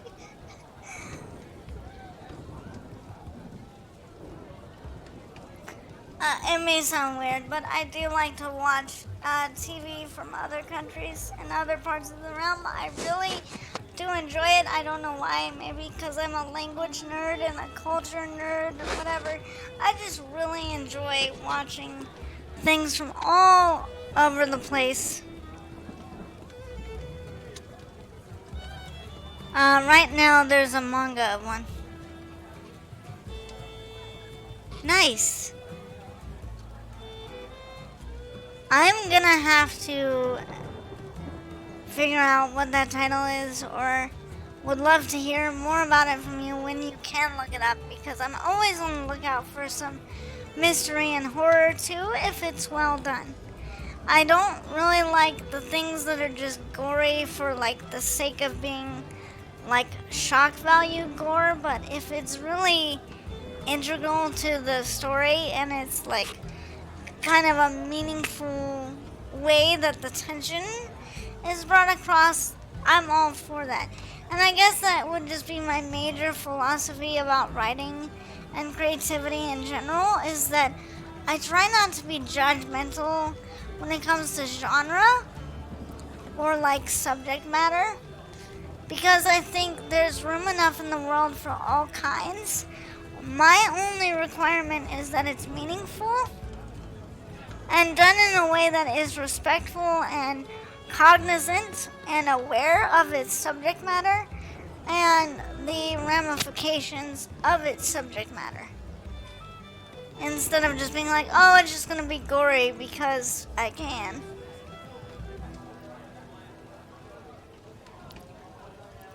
And Collie says, yeah, do it, like some vids on the tubes where people from other countries experience stuff from another country. Most we've seen is food, but the TV would be an interesting as an educational thing and talking point. Yeah, that actually is a really cool idea, and maybe instead of only limiting it to a watch party, like you could maybe even do some content around that, Aiden, if you wanted to, just to be like, so what do Americans think of like all these things and all that? Because I think that would be an interesting and funny way to just sort of talk about cultures while using like the television and that media as sort of an in between, like a go between the cultures. We have a lot of history based stuff, but we always have stuff like Father Ted and the Young Offenders. That sounds really interesting. Of course, I'm always down for some history and learning all these kinds of things, but anytime I can get to look at something from a culture that's different than mine, I am all for that. Did you know that the creator of My Neighbor Totoro and Kiki, the delivery witch, served in World War II? I did not know that. There is a lot of stuff that I don't know, but this is exactly why I like to do these kinds of casts, so that all of you lords and ladies who are in the chat with me can teach me things and bring my awareness to things that I may not know otherwise. I think that's really interesting and kind of goes back to the whole thing with Bob Ross and some of those others that were mentioned, is like the people who have dealt with war seem to be those people that turn around and turn that experience into something creative and something beautiful in its own right, in a way. Even if it's not necessarily directly about the war, I think it's interesting that people can come from an experience like that and make beautiful things out of the rest of their lives.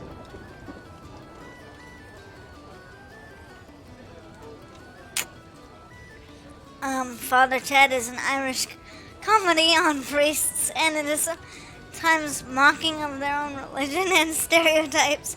I could see a show named that doing that. Now I'm even more interested because I like comedic stuff as well. And I'm probably a weird one because I do like a lot of comedy, especially from Europe. I like American stuff too, but,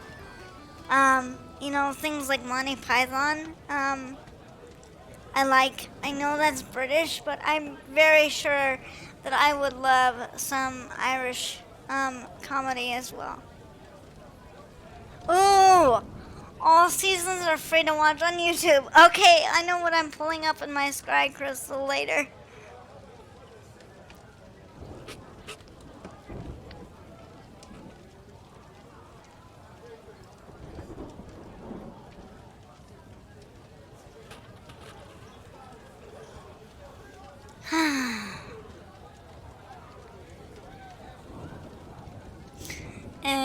And Carrot says, I would love to go to a TED Fest in the future. Wow, I didn't know those existed either. That sounds kind of fun.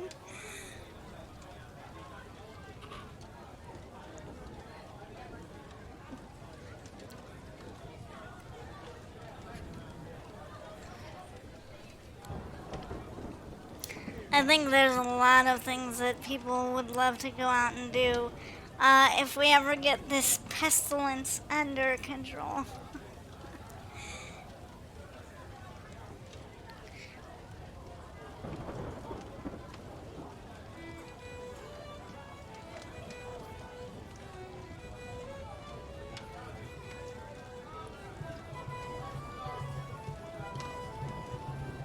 And Grim says, maybe Saturday I can tell you more history stuff in the Discord chat. That sounds great. I would love that. because you are part of my Discord, so that would be awesome.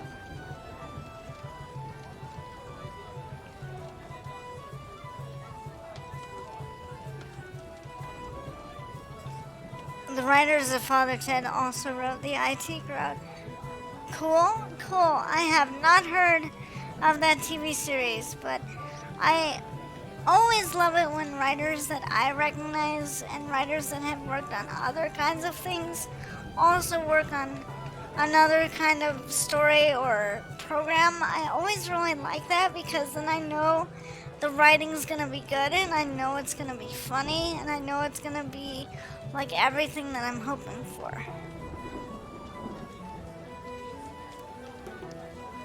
Which, I got to experience the good side of that when I did work as a ghostwriter, that because people enjoyed my writing style enough, I guess, that the high elf woman who was commissioning me for pieces, and I know I've talked about this before, but she would commission me for an entire series sometimes because my writing style it delivered.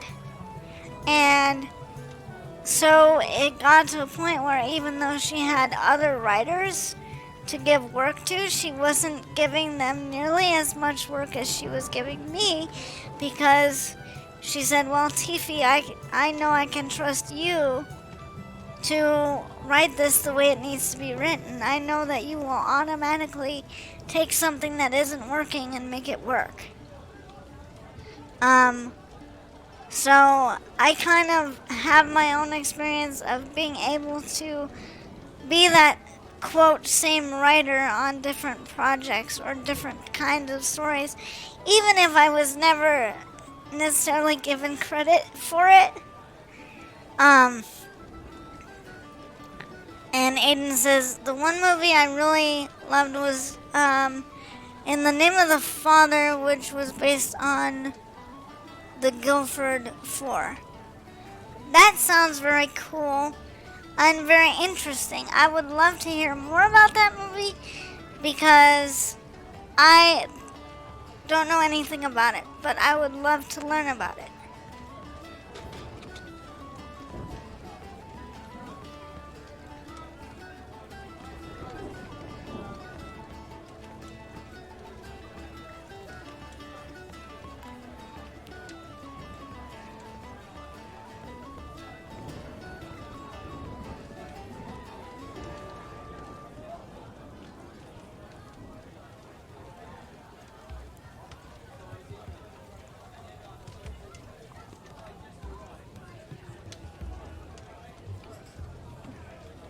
Probably the most meaningful movie I have watched was a Bollywood one, like Stars on Earth. And I know what you mean, Collie, because I actually know a little bit about that movie, having watched it. And it's actually a Bollywood movie about a young boy with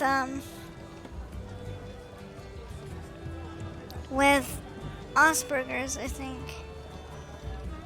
and about kind of his struggles or dyslexia. That too, I think there might have been something else as well. I don't remember, but either way,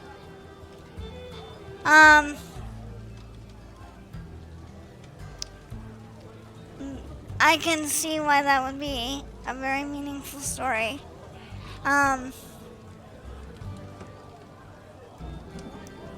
Because I did see that as well, and it is actually kind of a interesting disability commentary as well. There are some really good ways about the way they handle this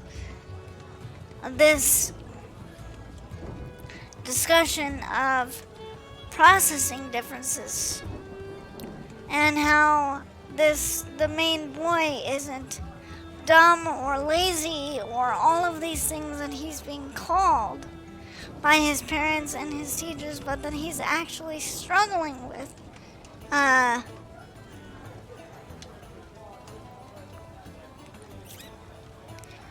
I've seen that one too. The Bollywood film The Three Idiots is a very uplifting story about the true way of learning the love of knowledge and the love of life. Yeah. And it's also, interestingly, a commentary on the studying culture and sort of like the stresses too in Indian culture and in many other Asian cultures about studying and learning and being in that pressure of you need to succeed at university and you need to measure up, and kind of how that can be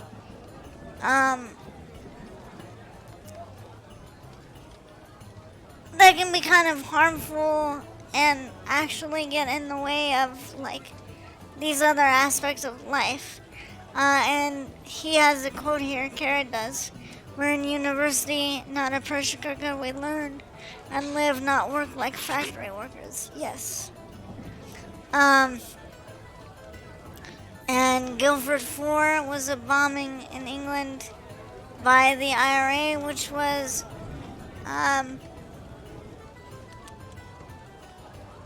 because before that most attacks were given warnings, but the bombing killed 5 and injured 100 people. And Colley says,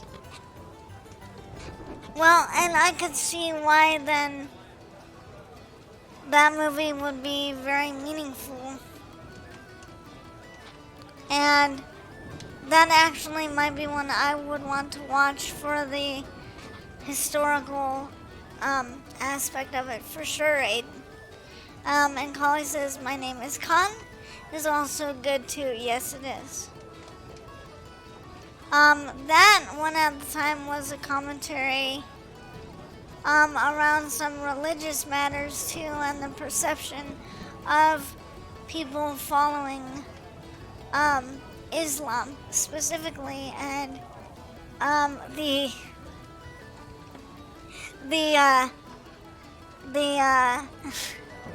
all of the tension that was around that. And I see that Sacred Carrot has redeemed put on your nightie, but since I'm already wearing it, I'm gonna guess I'm gonna just keep wearing it.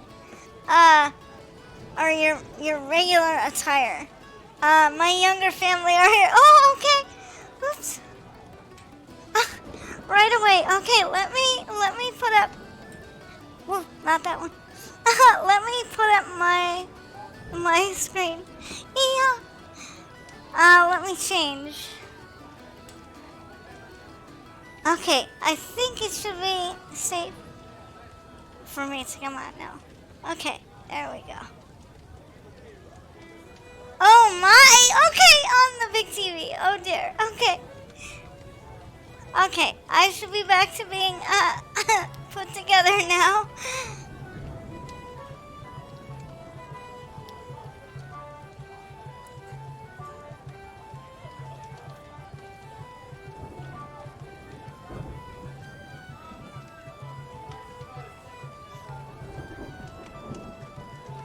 Yay, okay. Everything's going smoothly. Alright, so now I'm back in my suit and tie, where I belong, especially if there's younger ones about. And I see that hydrate Grim, so I'm gonna go ahead and do it.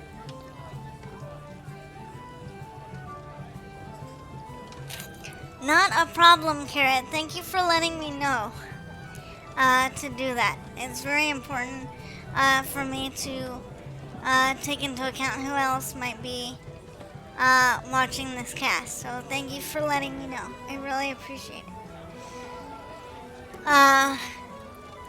Aiden says at the time the British could arrest people on reasons no other than they were Catholic and Irish, and in this 4 innocent people were arrested for the attack, and when they found the actual person who did the bombing and arrested him, they didn't free the innocent people from prison. due to the backlash they'd get. Well, okay. Well, I put on my face for that because that would seriously make me angry. And it does make me angry. That's the sort of injustice I don't like. But I would still watch the film. And that's also the kind of creativity and the kind of writing that I applaud people for doing because it's necessary. It's unpleasant, yes. People don't want to hear about these injustices that have been done. People don't want to hear about how messed up things are. But it's important because if no one shares that story and if no one shares that message, then people have the wrong idea about things. Oh yes, sorry Carrot, you got to see my little scary face. I'm sorry, I hope I didn't scare the little ones. Yeah. I'll be nicer from now on so I don't scare them.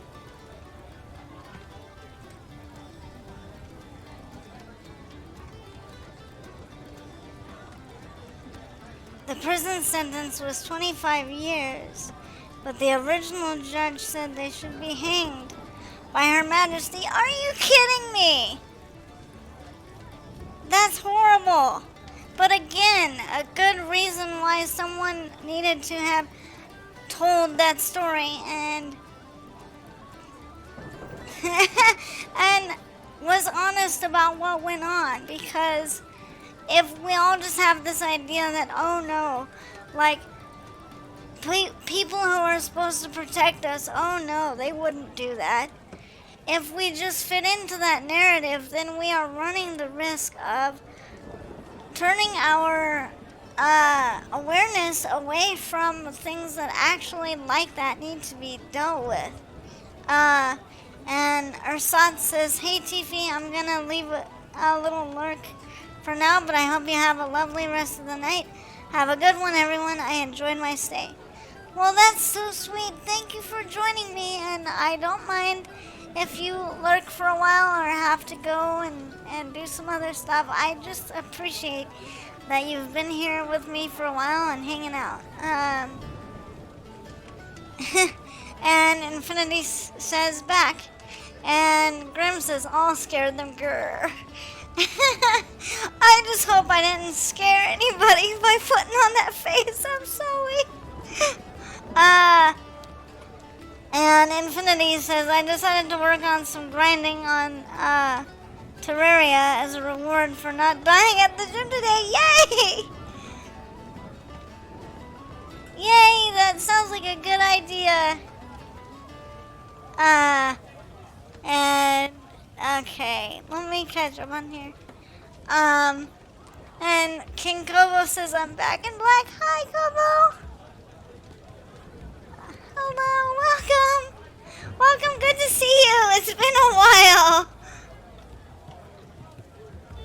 How are you?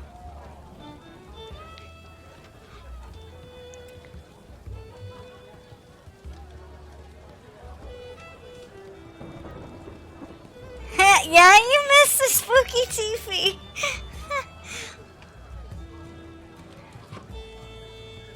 Yes, I can now capture it when I make a really angry face. I can now capture that in the Scry Crystal, and I would do it again. But I don't want to scare anybody who might be like, this is scary. Because Tiffy doesn't want to be scary unless she has to be to protect people. And Aiden says, when the main character in the movie, who was based on the actual individual who was arrested, made a thing to help the injustice of the unlawfully arrested people, but sadly, he recently passed. Aw. That makes me sad.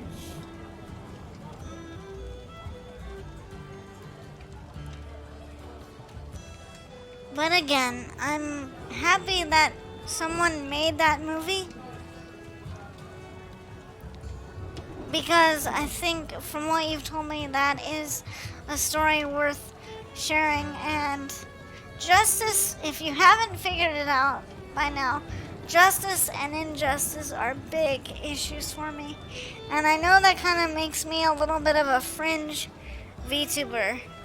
Because I know a lot of other VTubers just want to be like, well, we're just supposed to be an escape for people, and I get that, and I want to be that for people too. But at the same time, there are things that exist out in the realm and in your world and in mine that need to be addressed and that need to be talked about, and sometimes that means bringing to light a bunch of injustice. And Kobo says, it's been a while. I'm doing good, and yourself? I'm doing well. I have had quite the month of adjustments and dealing with some setbacks, and but it's all good now. I'm really happy to be back because I feel like I'm back and a little bit better than before. So I think even though I spent the last month, shifting where I'm at and making some upgrades and getting myself used to some new magic items, I think that it's really paid off. And having the support from my support part, of course. And King Kobo says, I'll just have to watch the VOD to watch Spooky Tiefy.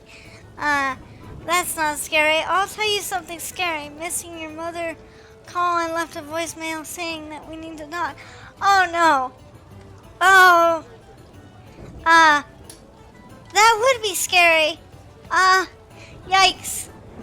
If my mother left me a message saying that, I would be nervous. I would be like, uh-oh, what does she want to talk about?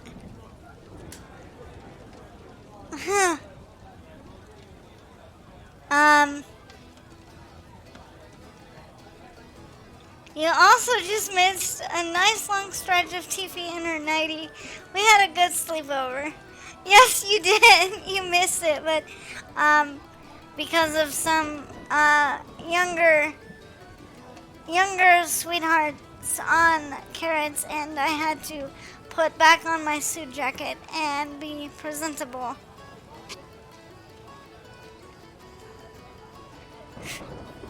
I'd go into hiding if I got that voicemail from my mother, says King Kobo. And Grim says, I feel like crap, I didn't do it. Knowing me, I would probably just go to my mom and be like, what did you want to talk to me about?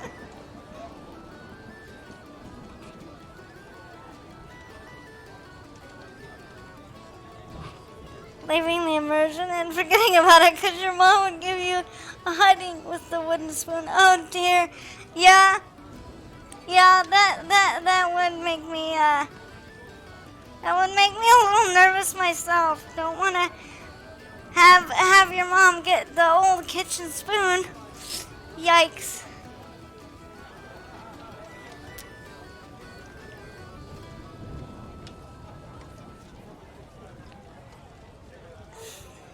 Not the spoon, yes.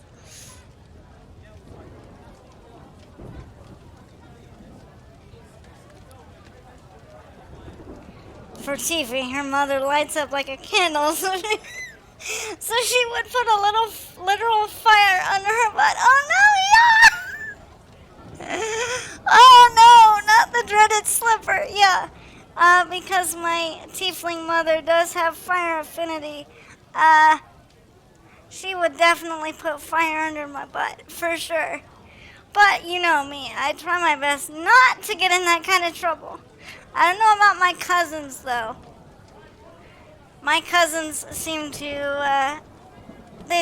attract trouble of that sort. Oh no, the flaming sliver, yikes.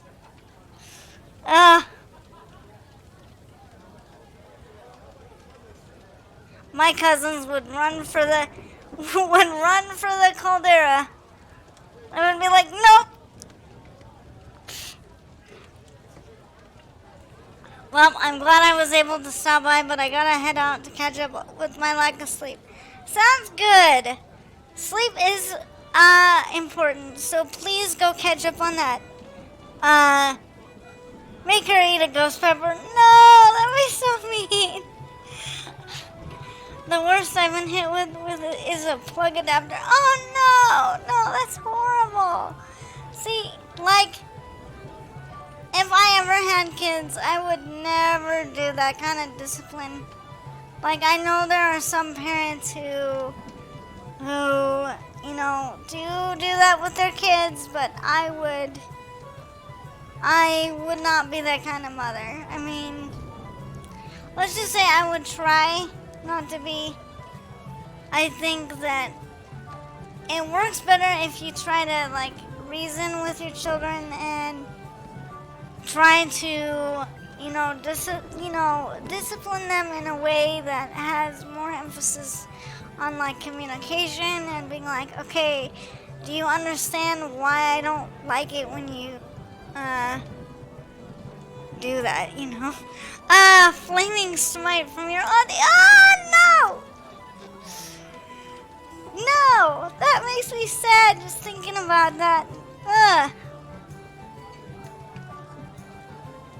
No, do not get my auntie in the middle of a smiting mood. She will literally knock somebody into next week.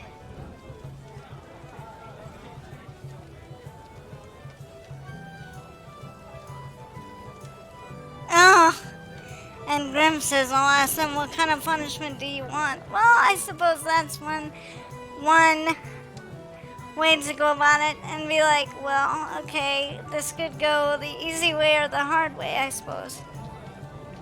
But you know me, with me being a sweet Tiefy, I don't really want to be, I don't really want to be the kind of person that's just, kind of on the harsher spectrum as a parent.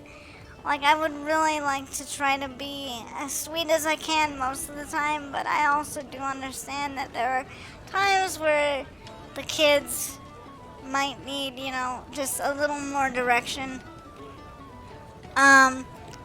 Searing smite plus green flame bait. Oh dear, no, how did we get on this? How did we get on this track? And Aiden says, I've known a friend that got his head shaved as a punishment. Oh dear. That's unique. D&D punishment. Want to get humiliated to your friends, or do you want to watch me take fingers? You're like, oh no! Yeah, those would be pretty bad punishments. Oh man. I don't know how we got on this topic, but yeah, I think if I had kids, I'd be like, okay, well, I certainly wouldn't want to do anything in front of their friends or anything. I might take some of their things, maybe, but I would say you'll get them back when you can behave. And Grim says D&D punishment. Where do I sign in?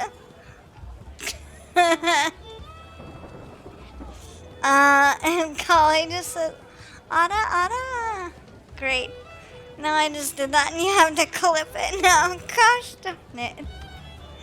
Aiden says, but it doesn't matter because he suits it a lot. Well, there you go.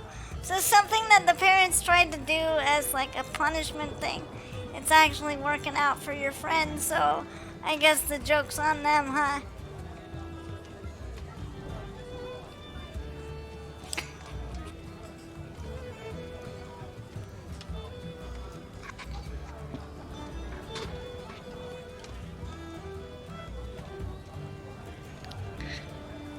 So, wow, we've had some very interesting discussions tonight.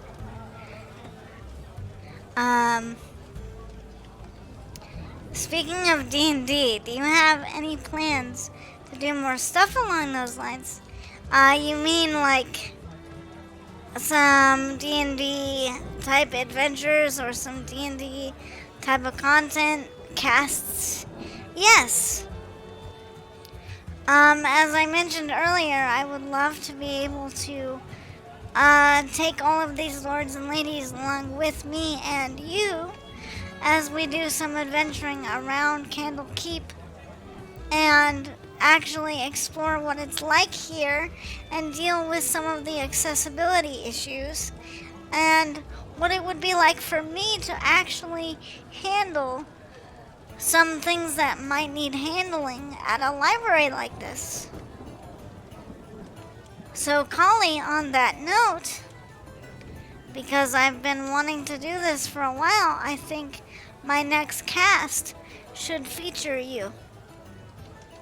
Because if we did do any casting vlogs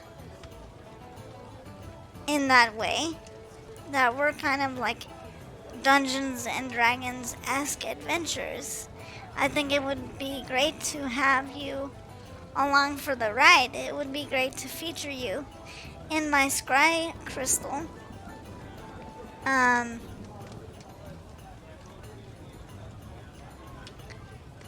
Because it would be great to have you as a partner in doing so. Because why wouldn't I want you on my adventuring party? You've been with me this far, why not go all the way and be with me through some of these Candlekeep adventures or misadventures, as they might be. And Colleen says, yeah, now that I can relax and not have to focus on technical issues. Precisely. So, and paperwork. Explore, and if you don't like it, I'll destroy it with the Death Star. Oh no! I'm gonna explore for sure. I am gonna try to do something about those accessibility issues, and I do hope I can find some paper mages and some, bards with the affinity toward muses like I have now. That, combined with actually being able to learn some more different kinds of magic in general, would be fun. And might be a good way for me to handle some issues around this place. Because so far, it's not as accessible as I was hoping. But I haven't really gotten to go into many of the other libraries just yet. Aiden says no, he hated it. Because it was done at winter, but he looked good in it. Yeah, I could see that having your head shaved at wintertime would probably not be a good thing. But at least he looked good with his hair short like that. And Aiden says also our new haircut is trend is a weird one. We're just getting a mullet. Yeah, and I think the states also went through that hair trend of the mullet as well. It's interesting when things like that come back around and they're like the new thing. So new is the new old, I guess. I don't know how to say. Old is the new. There we go. That's what I wanted to say.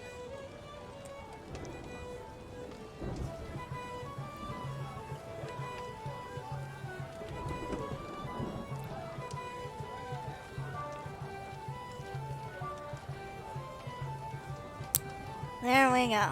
Yes. Old is the new, and it's just funny to watch culture do that, where some parts of culture seem to go in cycles in that way, where one thing that was in fashion at one time comes back into fashion after being out of fashion for a while, or something that was originally meant for someone else or some other demographic then comes to be adopted by another culture or another demographic and takes on new meaning. I think that study of culture is interesting as well.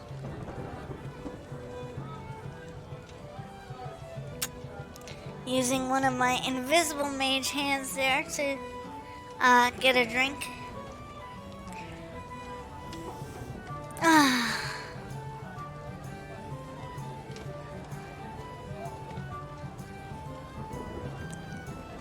We have two trends. It's either going for the mullet or skinhead, which is a buzz cut.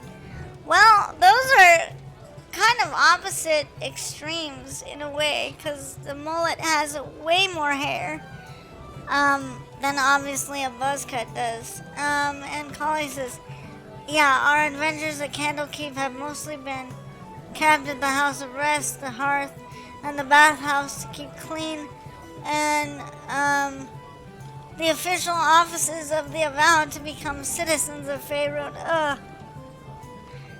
Oh, yes. Do not remind me how much paperwork you and I have had to go through to make sure we have our IDs. Thank you for the follow, Malgore. Thank you so much. Yes. And so I am gonna be glad to not have to go through all that paperwork.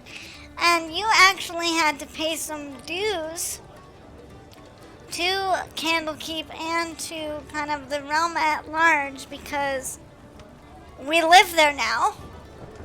And they were like, oh, you now owe us taxes. So thank goddess that you were able to pay that on our behalf. But good lords and ladies, like this, I am so glad to have all that done. And that I'm now actually at a point where if I wanted to, I can actually do a little bit more exploring. Oh no, Collie. My poor gold piece. Oh no. I'm sorry. Hopefully, maybe I'll get an internship at the little, the place I've heard about where I'll be able to maybe work as a scribe, and copy down spells for people, or entire books if they need them. Maybe that way I can earn some gold pieces. And Grim says, yeehaw, playing the banjo. Oh my goodness. Speaking of the banjo and banjo music, the last cast I did, not super related to what we've been talking about before, but my last cast was of some Diablo 3, and I actually found the fabled, not the cow level, in which there was banjo music, in which I did get my yeehaw on, and handle all that, all the while listening to some Bayou/banjo music. You mean the House of the Binder? Yes, I do. I don't know why that slipped my mind, because, you know, books and bookbinding, hello. And I do have the map right on my desk. And it says it right there, now that I'm looking at it. I hate it when I'm so, like, not observant. Yeah.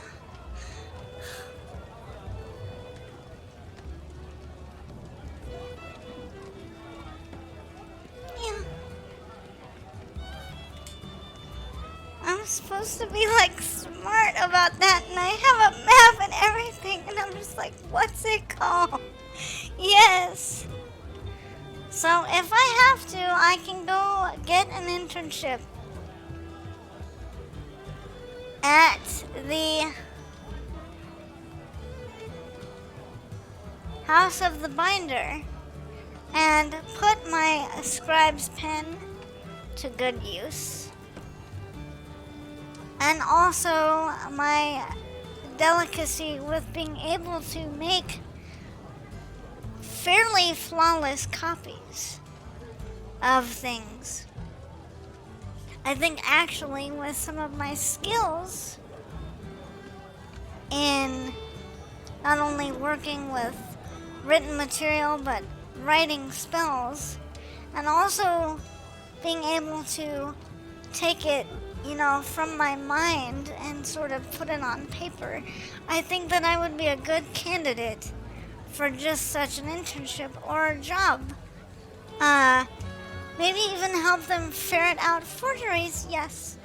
Which is what I was getting at, Collie. I don't know if you know this, Collie, but even as a princess, I was taught the art of forgery, but not actually to forge letters.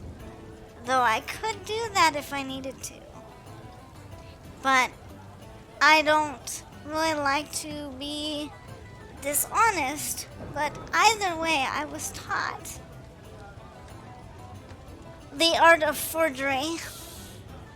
Not to really do that myself, but to spot forgeries and to be able to authenticate books, whether that be historical records or first editions of novels or even paintings or some other kinds of items of historical value.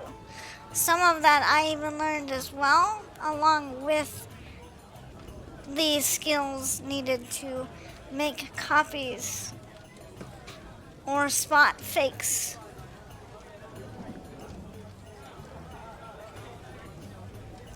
So I think those talents plus my interest and my just love of writing and my ability to use my magical quill, and also my need to make maps, yes, because without maps I'm lost.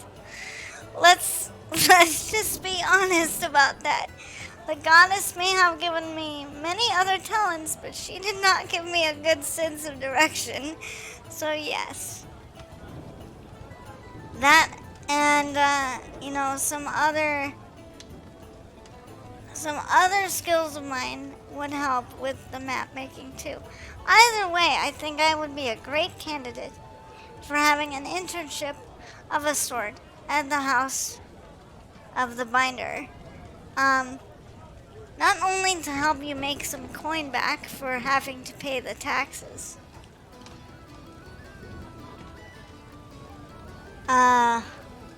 I'll give you a heart for you, Collie. Oh, that's so sweet, Grim. Collie deserves love, too. I heard in the grapevine that there's a place that sells some fancier cartography cases. Ooh. Well, that doesn't surprise me because you got the vaccination and the immunization faster than I did. I'm sure you've gone around and been able to see a bit more, or hear a bit more at least, about what's around. That's very cool. And Collie says they are magically enhanced. Oh! So let me guess, does that mean if I have a map like that is specially made, that I might be able to tell it of a location that I want to go to, and it will mark it on there? Or that if I open it, it will show where I am on the map if I'm attuned to it. So then that way I can just look at the map, follow it, and it will literally, like in those Diablo instances, I will be able to follow that map and go, yay, I know where to go. And Collie says, yes, it does exactly that. Yay! Okay, I definitely need a map like that then.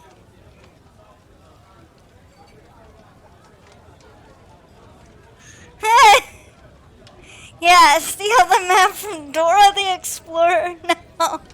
Oh, I don't think I would want to engage in that kind of thievery. Plus, I think she's a famous adventurer in her own right. Maybe even has some archaeological background. I think it's better if she keeps that map, especially because she already has this very wily werefox, apparently, who tries to swipe her map all the time. and she has to give it a command and be swipe or no swiping. Yes, I've heard of that explorer, and I think I'm gonna leave her map alone. I would probably be no match for her.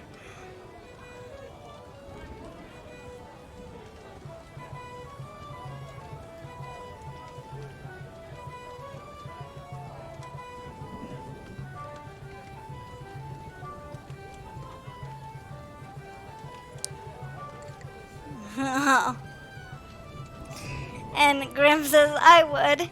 What, steal Dora's map? I'm sure you would, but then again, you're probably more able than I would be to be able to steal that and get away with it and not feel bad about it afterwards.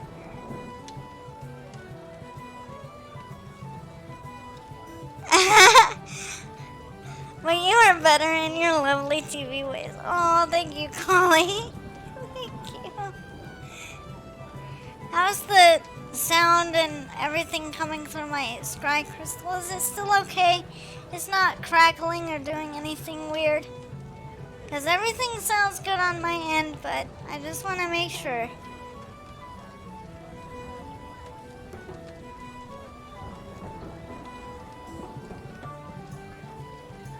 Good. The sound is perfect. Good. I'm glad. No crackling. And the balance is at a great level. Okay, good. So the bards aren't going crazy tonight.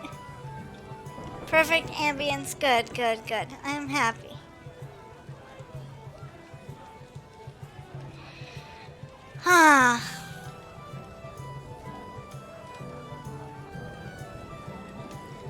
So again, I really appreciate all of you joining me tonight. We've had some really good discussions. If there's anything more you guys would like to talk about, you lords and ladies, I am totally up for that. I'm just feeling nice and comfortable right now, so I don't really feel like I need to do anything more next, but I also want to reward all of you for, coming and staying for a while.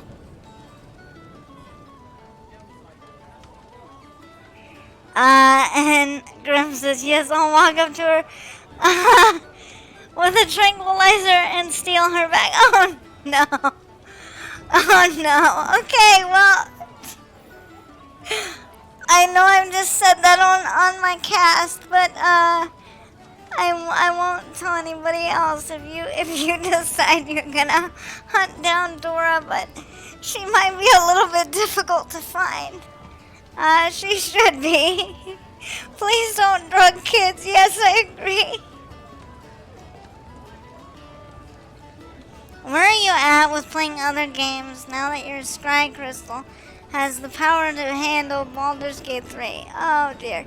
Well, as far as Baldur's Gate 3 goes, I don't really like that game a lot. I know it's like based on my world and basically the laws of my world, and so I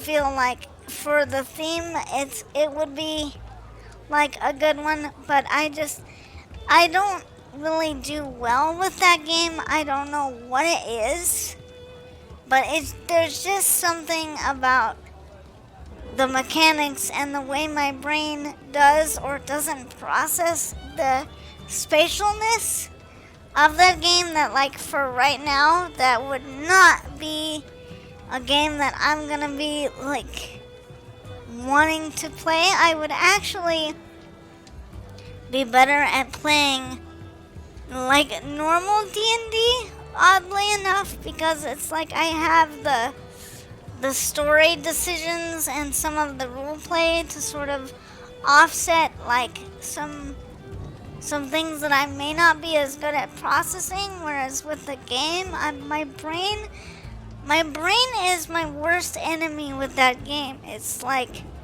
it's not that I can't do it, but it's just like every time I've tried to be like, okay, can we do this now? My brain is just like, Bye. You seem to handle the Diablo games decently enough. That is true, but for some reason, I feel like Diablo is like, it plays nicely with me. Like, even though Baldur's Gate is kind of similar, I don't know what it is. I don't know what it is about Baldur's Gate, but it's like my brain just is like, I can't. It's not as readily like, oh, I know what I'm doing, you know. Top down might be better for me. It might be because, you know, Diablo is that way. I think it's just like, yeah, it's because there's too much going on. And I hate to say it, but I also think it's because those mind flares really scare me, okay? Like, they're really, really scary. I think, like, I honestly think that that's part of the reason that I get so scared, literally, when I start playing that game. I'm, like, terrified. Like, legitimately, and I don't know whether it's because there's also a timer. I play a lot of Diablo 3, Grim, as I'm sure you might know. Diablo 3 is actually the first game that I have ever felt so confident in that I actually was able to up the difficulty. Of course, I was playing it on normal mode earlier last year when I actually,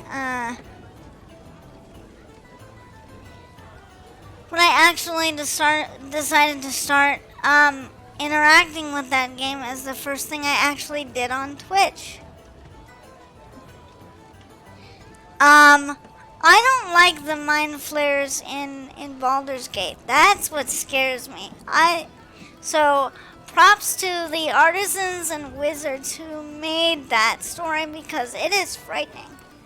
And I think that's part of the reason why I'm like uncomfortable with that game, but probably also too because the first time I tried to play it on Twitch, actually, I had a bit of a meltdown, so that doesn't really help either. I mean, if I did do Baldur's Gate, I would really have to practice without casting, because it's gonna just be really something that I have to do with a lot of repetition, really, to feel comfortable with everything before I would even do that. But no, like I would probably play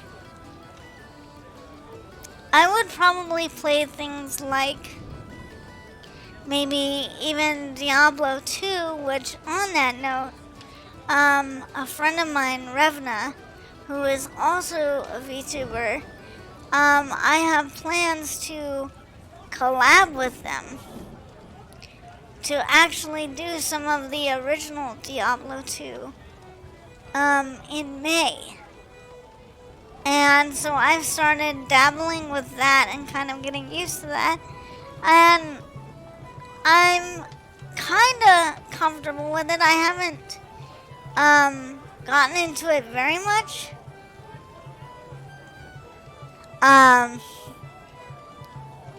But I'm enjoying it so far. But the strange thing is, my Scry Crystal does not want to capture Diablo 2 for some reason. Because I actually tried to do that yesterday.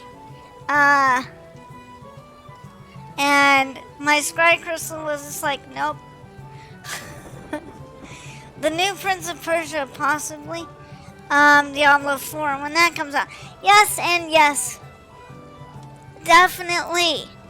The new Prince of Persia definitely. And speaking on that, I really wish that there was an update of some sort about whether that game is actually gonna come out this year or not. Because I started playing the original 2003 version, which I actually kind of do want to play more of and get through more of the story because I really enjoy it. But again, that's going to be another one that I would want to practice a bit more before doing it on stream again, just so like I'm prepared to, deal with a puzzle or deal with like a battle of some sort, just so that I'm like not completely unaware. But of course, Diablo 4, come on. Like, I am looking forward to this. I don't care what anyone else has concerns over about the wizards at Blizzard and being like, oh no, what are they gonna do to Diablo 4? I'm so concerned.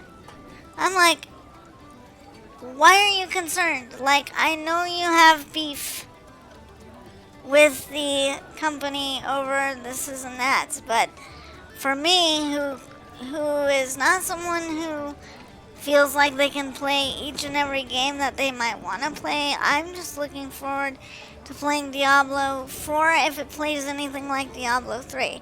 And Grim says, time to go gears on them. The heretic shall face my oh dear. Well, I bring out a lot of energy in you.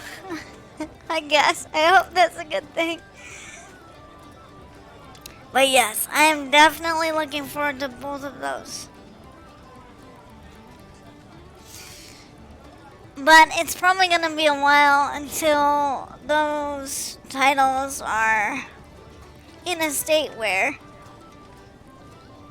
they are available to be played. But I am looking forward to doing a collab of sorts with my friend Revna, doing Diablo 2.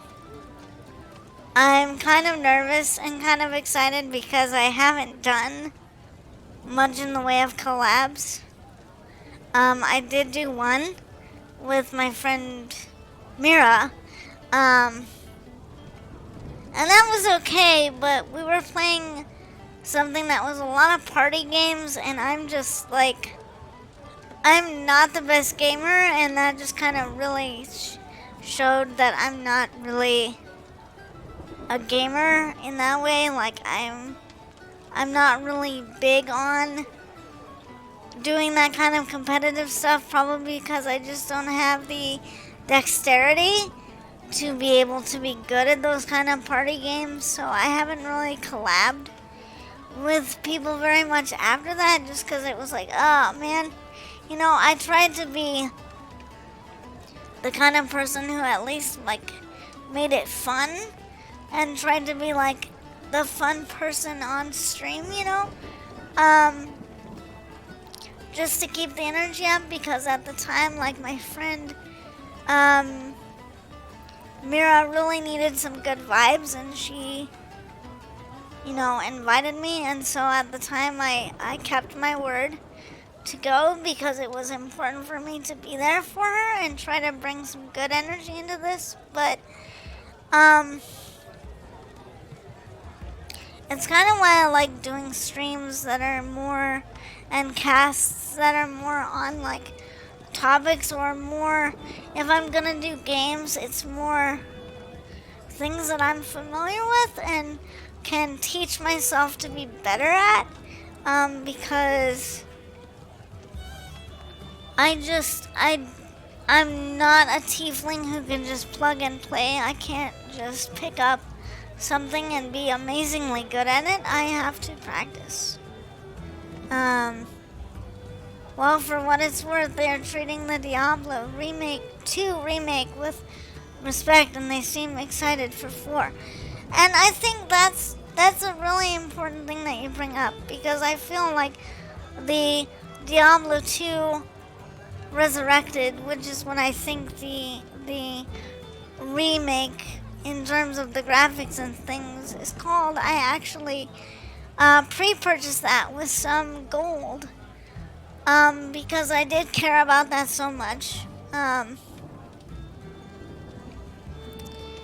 I'm really glad that they're making it. And so even if I can't capture the original Diablo 2 in my Scry Crystal, I know for sure that I will be able to capture the remake. And that even if I do that collab with my friend, I'm definitely gonna want to see what the remake is like. And I am definitely not a Twitch shooter thief, for sure, Collie. I'm not. But it's okay because I'm not supposed to be that. I'm supposed to be the comfy.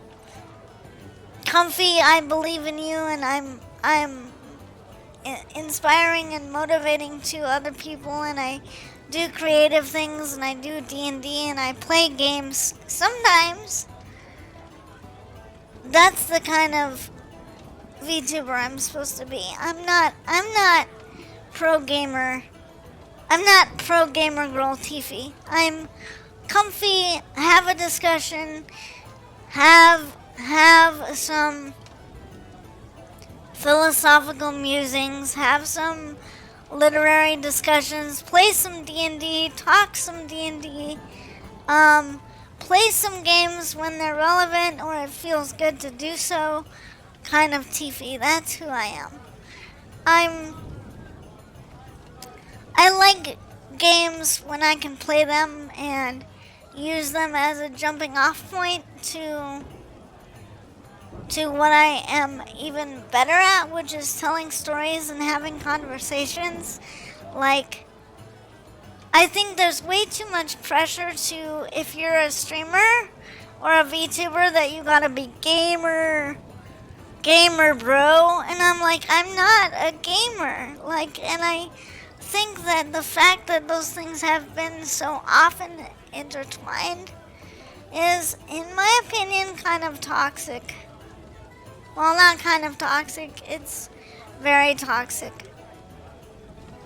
And I want to be the kind of VTuber that says, okay, first of all, if you want to play games, you can play games, and you don't have to be a pro to be on here and stream yourself playing games.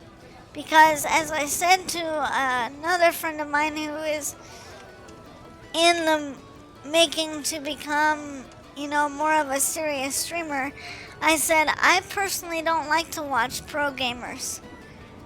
I like to watch the people who are just experiencing stories and experiencing worlds and who don't know what they're doing. And so I'm just here to be like, you don't need to be a pro gamer, and you also don't need to have gaming be like the only content that you do as a streamer or as a VTuber. Like, I really just want to say to individuals, like, you can play games if you want. You can play them, quote, badly if you want. Or, if it's just going to be natural for you that you're not going to be able to play games in a way that other people would consider playing them well. I want people to... I guess that's why I'm willing to play some of the games that I'm moderately good at. Even if that means other people watch me and they say, oh, well, Tiefy's not good at this. I guess I'm just trying to be here to say, if you enjoy doing something, then do it. You don't have to be good at something to enjoy doing it. And you don't have to be pro to have a license to play games and be a streamer and do all these things. And Grim says, ignore those types of people or I'll take care of them. Well, that's why I do my best to do what is fun for me and do what is in my capability to do, while also trying to show people not to let their own limitations or the limitations of other people because of toxic culture. Then, it's kind of why I just try to advocate to other people that this is exactly why we need to show the reality, which is, like Kali brings up here, is if all you see are pros, you don't feel like it'll be okay to be a beginner. And that's exactly why I want to show people there is a continuum, there is a spectrum of ability, there is a spectrum of skill. And so yes, I understand that there are people who make a living from playing games professionally and being beyond reproach and being beyond quote mistakes. But what I want people to remember is, like, those pros started out being very shitty at games. So they really have no right to look at other people who either have disabilities and so are going to be limited in their capability of maybe playing games in a certain way, or beginners, or just other individuals, and say, well, because they can't even play well, they shouldn't even be on here. It's like, I don't think that's fair. But I've seen it happen in the writing world and the artistic circles as well, that a lot of these so-called masters are like, well, because I'm good at my craft, I deserve to be here, but the rest of you hacks and the rest of you noobs don't deserve to be here. And I'm just sitting on my disc like, you do realize you were once upon a time someone who wasn't as good. You were once upon a time a noob. And even where you are now, there are always going to be people who are better or worse than you. That is also a bit of advice that I was given a while back. And it basically says, if you're anxious about your capability and whether you're good enough, this piece of advice basically said, you should stop doing that right now, because you are never going to be the ultimate best in the world or the ultimate worst. Because the quote says there are 7 billion people. It is impossible for one person out of 7 billion to be the best of them all or the worst of them all. So the advice was, take yourself as you are, take your capability as it is, grow it as much as you are able, and leave the rest to be something that you don't care for, because there are always going to be things that you're not going to be as good at as someone else, but at the same time, there are going to be things that you excel at that other people are not going to excel at with as much ease, and that's just life, really. And this is not to say that you shouldn't strive to better your craft. If it's something you enjoy, you absolutely should, but I want to encourage people, along with myself, to remember that you also need to just chill. You need to realize that everyone has their own personal best. And whatever that personal best is, it may never be good enough for some people. But as long as it's good enough for you and the people who support you, then that's all that matters. And Grim says, my God, people are trash and deserve to be sent to a quiet room. I agree. I would be lying if I said that I hadn't at some points felt that way.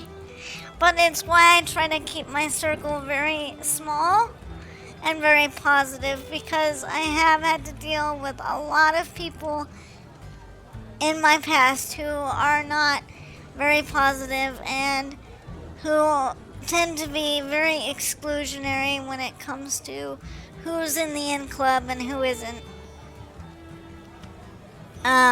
And Collie says, now if I can get those milk and cookies in chat, that would be great. That would be yummy if you could do that. Maybe we'll have to, maybe I'll have to work on that magic with you. And Collie says, I've seen a lot of potential VTubers and tubers get depressed over this very issue. Yes. And I've even, when I was starting to be a VTuber, when I was asking to get to know people with disabilities who were also VTubers, I had this one person comment and say, I really wanted to be a VTuber, but I'm too disabled to be a VTuber. Like, no one would want to watch me because my disabilities are too severe. And I just remember reading that and being like, I didn't want them to do that. And they really wanted to be a VTuber, and I said, you should still do it. And they're like, no, I'm too disabled. My conditions are too severe. No one would enjoy being around me. No one would care to listen to me, and it just broke my heart. And so that's where it's like, as crappy as I can be, as like unskilled as I can be with certain games and things, it's why I still want to persist in being here in the form that I am, because I don't want other people to say, well, I can't be this because I have a disability, or I'm not good at this, or I'm not as good as the pros, so I can't be around. I don't want that. And Aiden, I know you have some times where you don't feel like you're a very positive person, or that you have a lot of things going on. But I'm glad you're part of my circle. You want to know why? Because you're badass. Because you're a warrior. Because you care for your people. You care for your nation. You care about justice. Any person who is willing to use their big heart to feel the pain of others is someone I want to have in my circle. You are a good person. I admire you. And I know that you've had a lot of experiences in your life that I know that sometimes people don't know how to interact with that, or how to help, or how to deal with that. I understand that. But I admire you, and you have me in your corner. I'm on your side. Because even though you and we're kind of being a voice for different issues, I feel like you and I are the same in that we take on something bigger than ourselves for a good reason. And I think that's commendable. And I want you to know that when people don't understand what you're going through, even when that's members of, my community and things like that, I want you to know that in part, there's I think we all need to remember, let me put it this way. We all need to remember that we can't possibly know what another person is going through unless we have had experiences ourselves about things like that. And so I know that I have done this privately, but I want to say that most VTubers and most streamers probably are not having to live in an environment and in a part of the realm that you are having to live in right now, Aiden. I would say that a great number of streamers and content creators have the privilege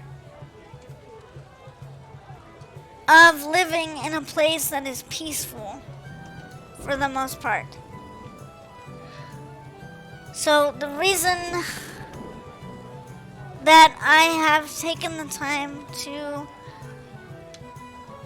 really understand where you're coming from, not just because I was a little bit knowledgeable about it before, but also just because I have to acknowledge I'm privileged, as well as many other VTubers, to live in a place where we are not in the middle of a war zone right now. We are not dealing with violence. We are not dealing with unrest. And so I think the thing that I want you to remember is a lot of people don't have that experience, unfortunately. And unfortunately, they are also coming at addressing things with you from a place of not really having to deal with what you deal with on a daily basis. Now, this is not to say that people don't have their struggles and their strife. We all do. But I think we need to remember that when you're dealing with feeling unsafe and feeling like there's a lot of violence and uncertainty, that is a huge thing to deal with. That is a huge thing to have to cope with. So I just want to acknowledge you for how freaking strong you are. Aiden, you are strong. To deal with that somehow and still be around and even be on with me on Twitch, even knowing what you've been dealing with and what a lot of Ireland has been dealing with.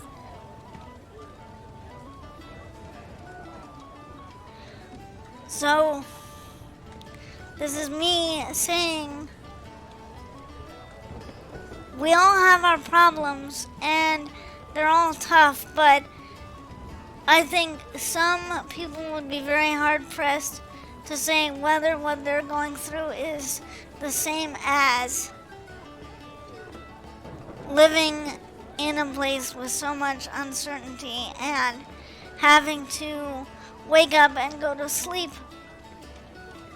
around what you've had to wake up and go to sleep around for a long time. So I think I want to be the tiefling that acknowledges what a challenge that is to deal with and how strong you have to be in the midst of all that and still show up. You have all my love and respect.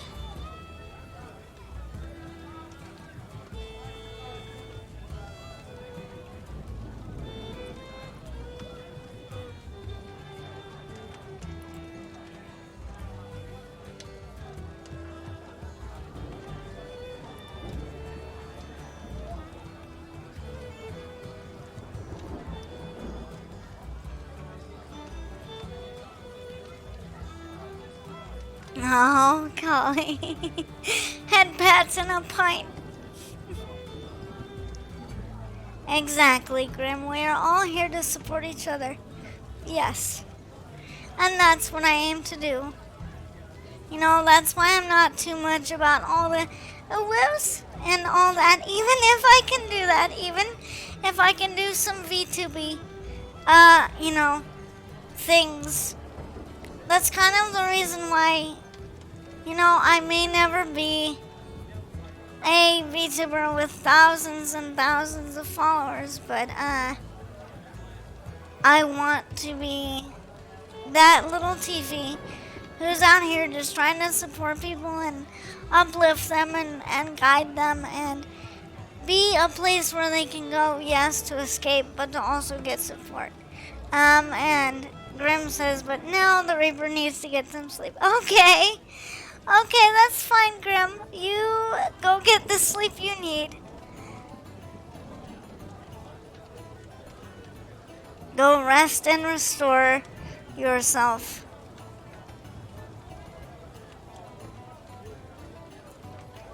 I wish you sweet dreams.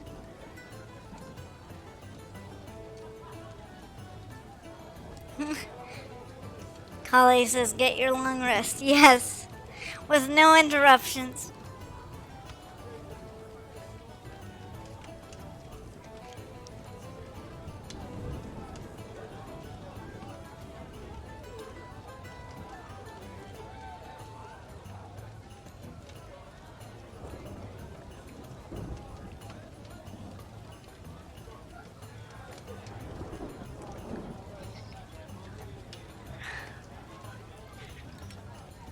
Ah, yawn.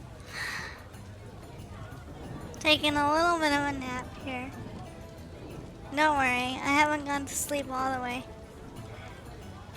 Just a little bit of a stretch.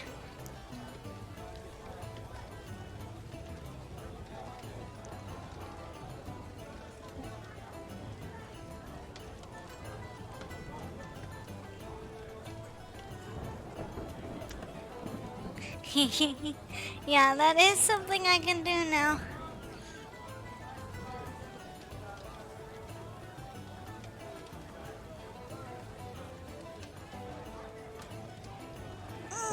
Actually stretch when I want to.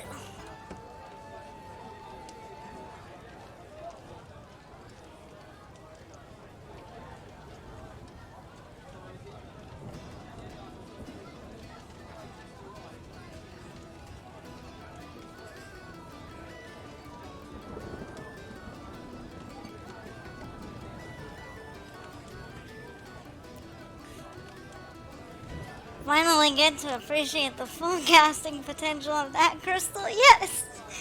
I'm so happy. Me too. I'm happy too.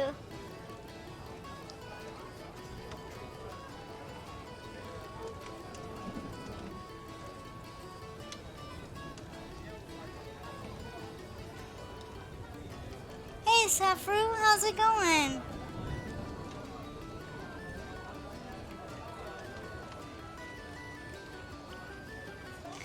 That's good to hear. I'm glad it's going well. I am healthy today, yes. I had quite the last couple of weeks trying to just get things set up again and feel good and all that stuff, but I'm feeling pretty good, and as you can see, I'm able to capture myself in my scry crystal and get back to doing my regular thing. So, and I am so glad that you were able to stop by this evening.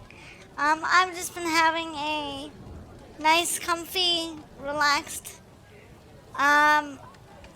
chat with all of you who are just hanging out with me. We've talked about a bunch of stuff, and now I'm just kind of just chilling.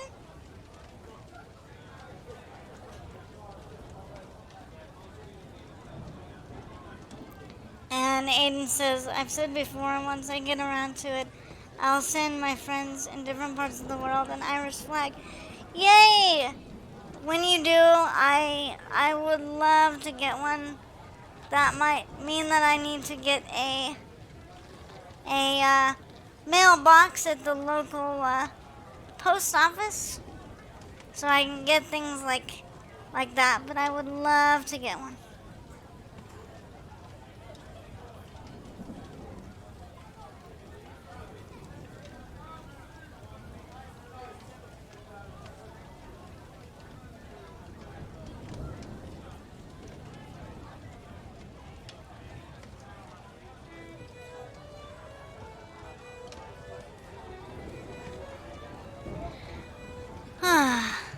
So because I have been casting for a little while. I'm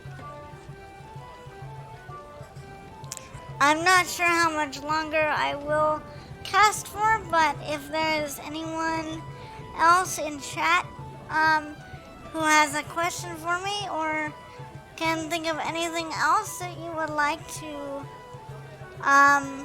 get my opinion on or that you would like to discuss, I have both Tiefy ears open. Other than that, I'm just feeling nice and relaxed and feeling like this was a really good, nice amount of time we got to spend with each other. And just be supportive and hang out. And yes, we probably will direct message about it for sure.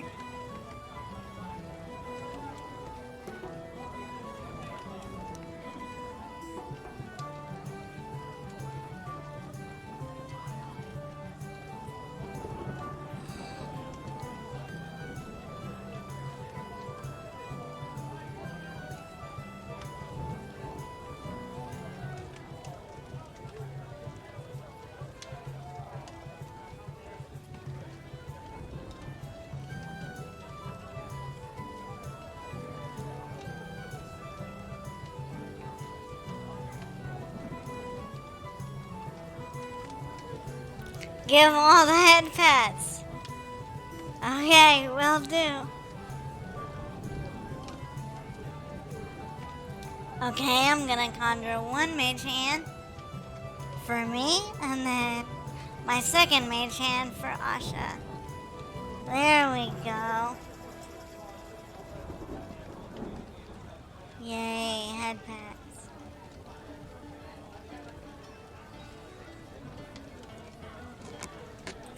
Boop, make my mage hand invisible and make that second one invisible now.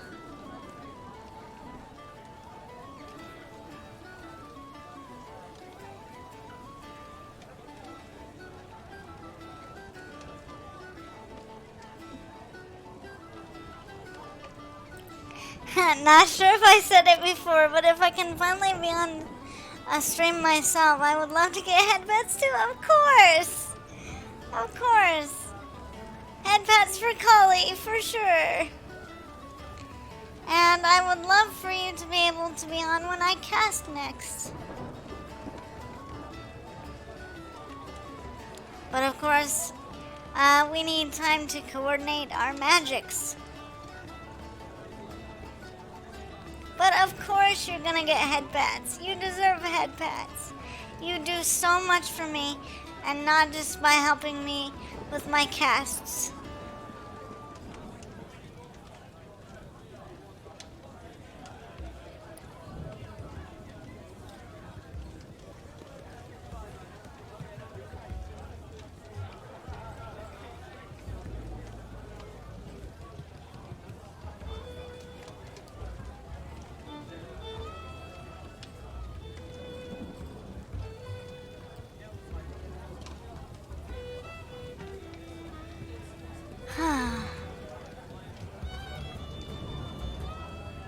I don't know about you, lords and ladies, but I'm feeling like this might be a good place to call this cast for tonight, because we've had some really good discussions and it's been a really nice, comfy vibe, but it seems like things are kind of quieting down. a little bit now. So, in the interest of that, I suppose I should look in my scry crystal and see about someone to maybe raid.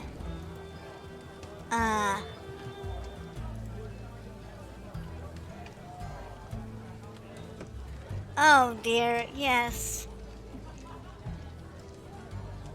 Oh no. No, I don't want to know. See, and this is the problem, is when you have like a captioning service and the recognition isn't good. This is exactly why I have to work as often as I do to train Asha, because otherwise, even with the captions, it's not accurate. So if it's not accurate, then it's really not helpful as an access tool.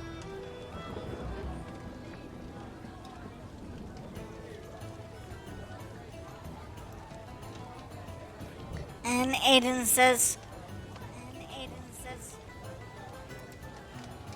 maybe when it gets more peaceful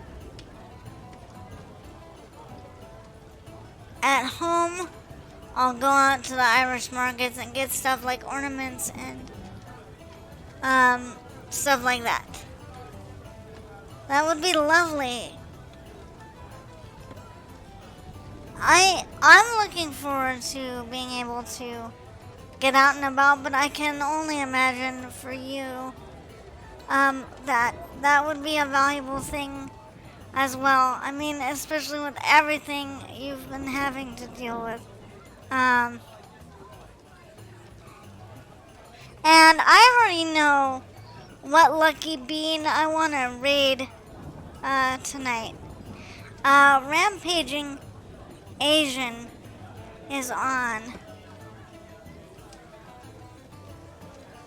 And they are playing some Neptunia. So I would love to be able to raid them, because not only do I love that story, because I've actually played a bit in those worlds, but that was before I became a VTuber.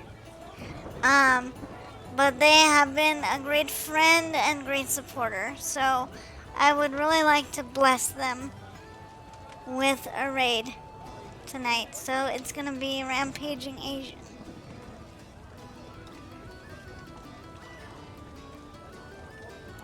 TV plays Nep Nep when soon. Now that I'm thinking about it, that would be a good game. A good little world for me to play around in, because I think with my muscle delay and some of my other disabilities, that game would actually I actually wouldn't mind that. I can't believe that I didn't even consider I could play that.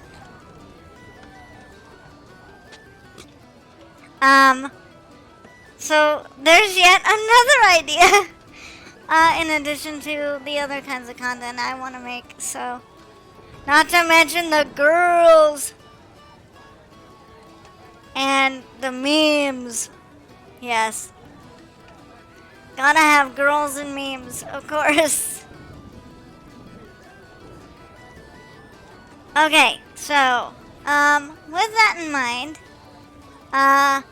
Kali, do you want to do the honors for the raid? Yes, plus a hot prince girl. Yeah, you know it. With that deep, stormy voice. Yeah, I'm probably going to be putting the blush on a lot when we get to meet that character. They are playing Neptunia Rebirth. Rampaging Asian is, so that should be fun to go raid them.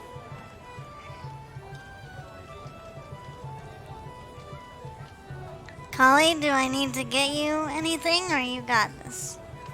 Um, there probably won't be peace for a while because of more problems recently, like the cheeky of the British to not make peace for starting this violence, and then say that Northern Ireland schools will have to put up British flags on our flagpoles, regardless of if it's an Irish Catholic school. Oof. Rebirth would be different than V2, but we'll see. Yeah, I think it is different, but I'm still excited because it's a Neptunia game, so I'm excited to raid them and see what that's about. But even if the captions aren't as good, I'm still glad that I got to have them on here for accessibility. Okay. Because having my streams and casts be more accessible is, a thing I should do if I'm on about accessibility. So, Holly says, okay, gonna do the raid prep. Alrighty, thank you, Holly, for doing that.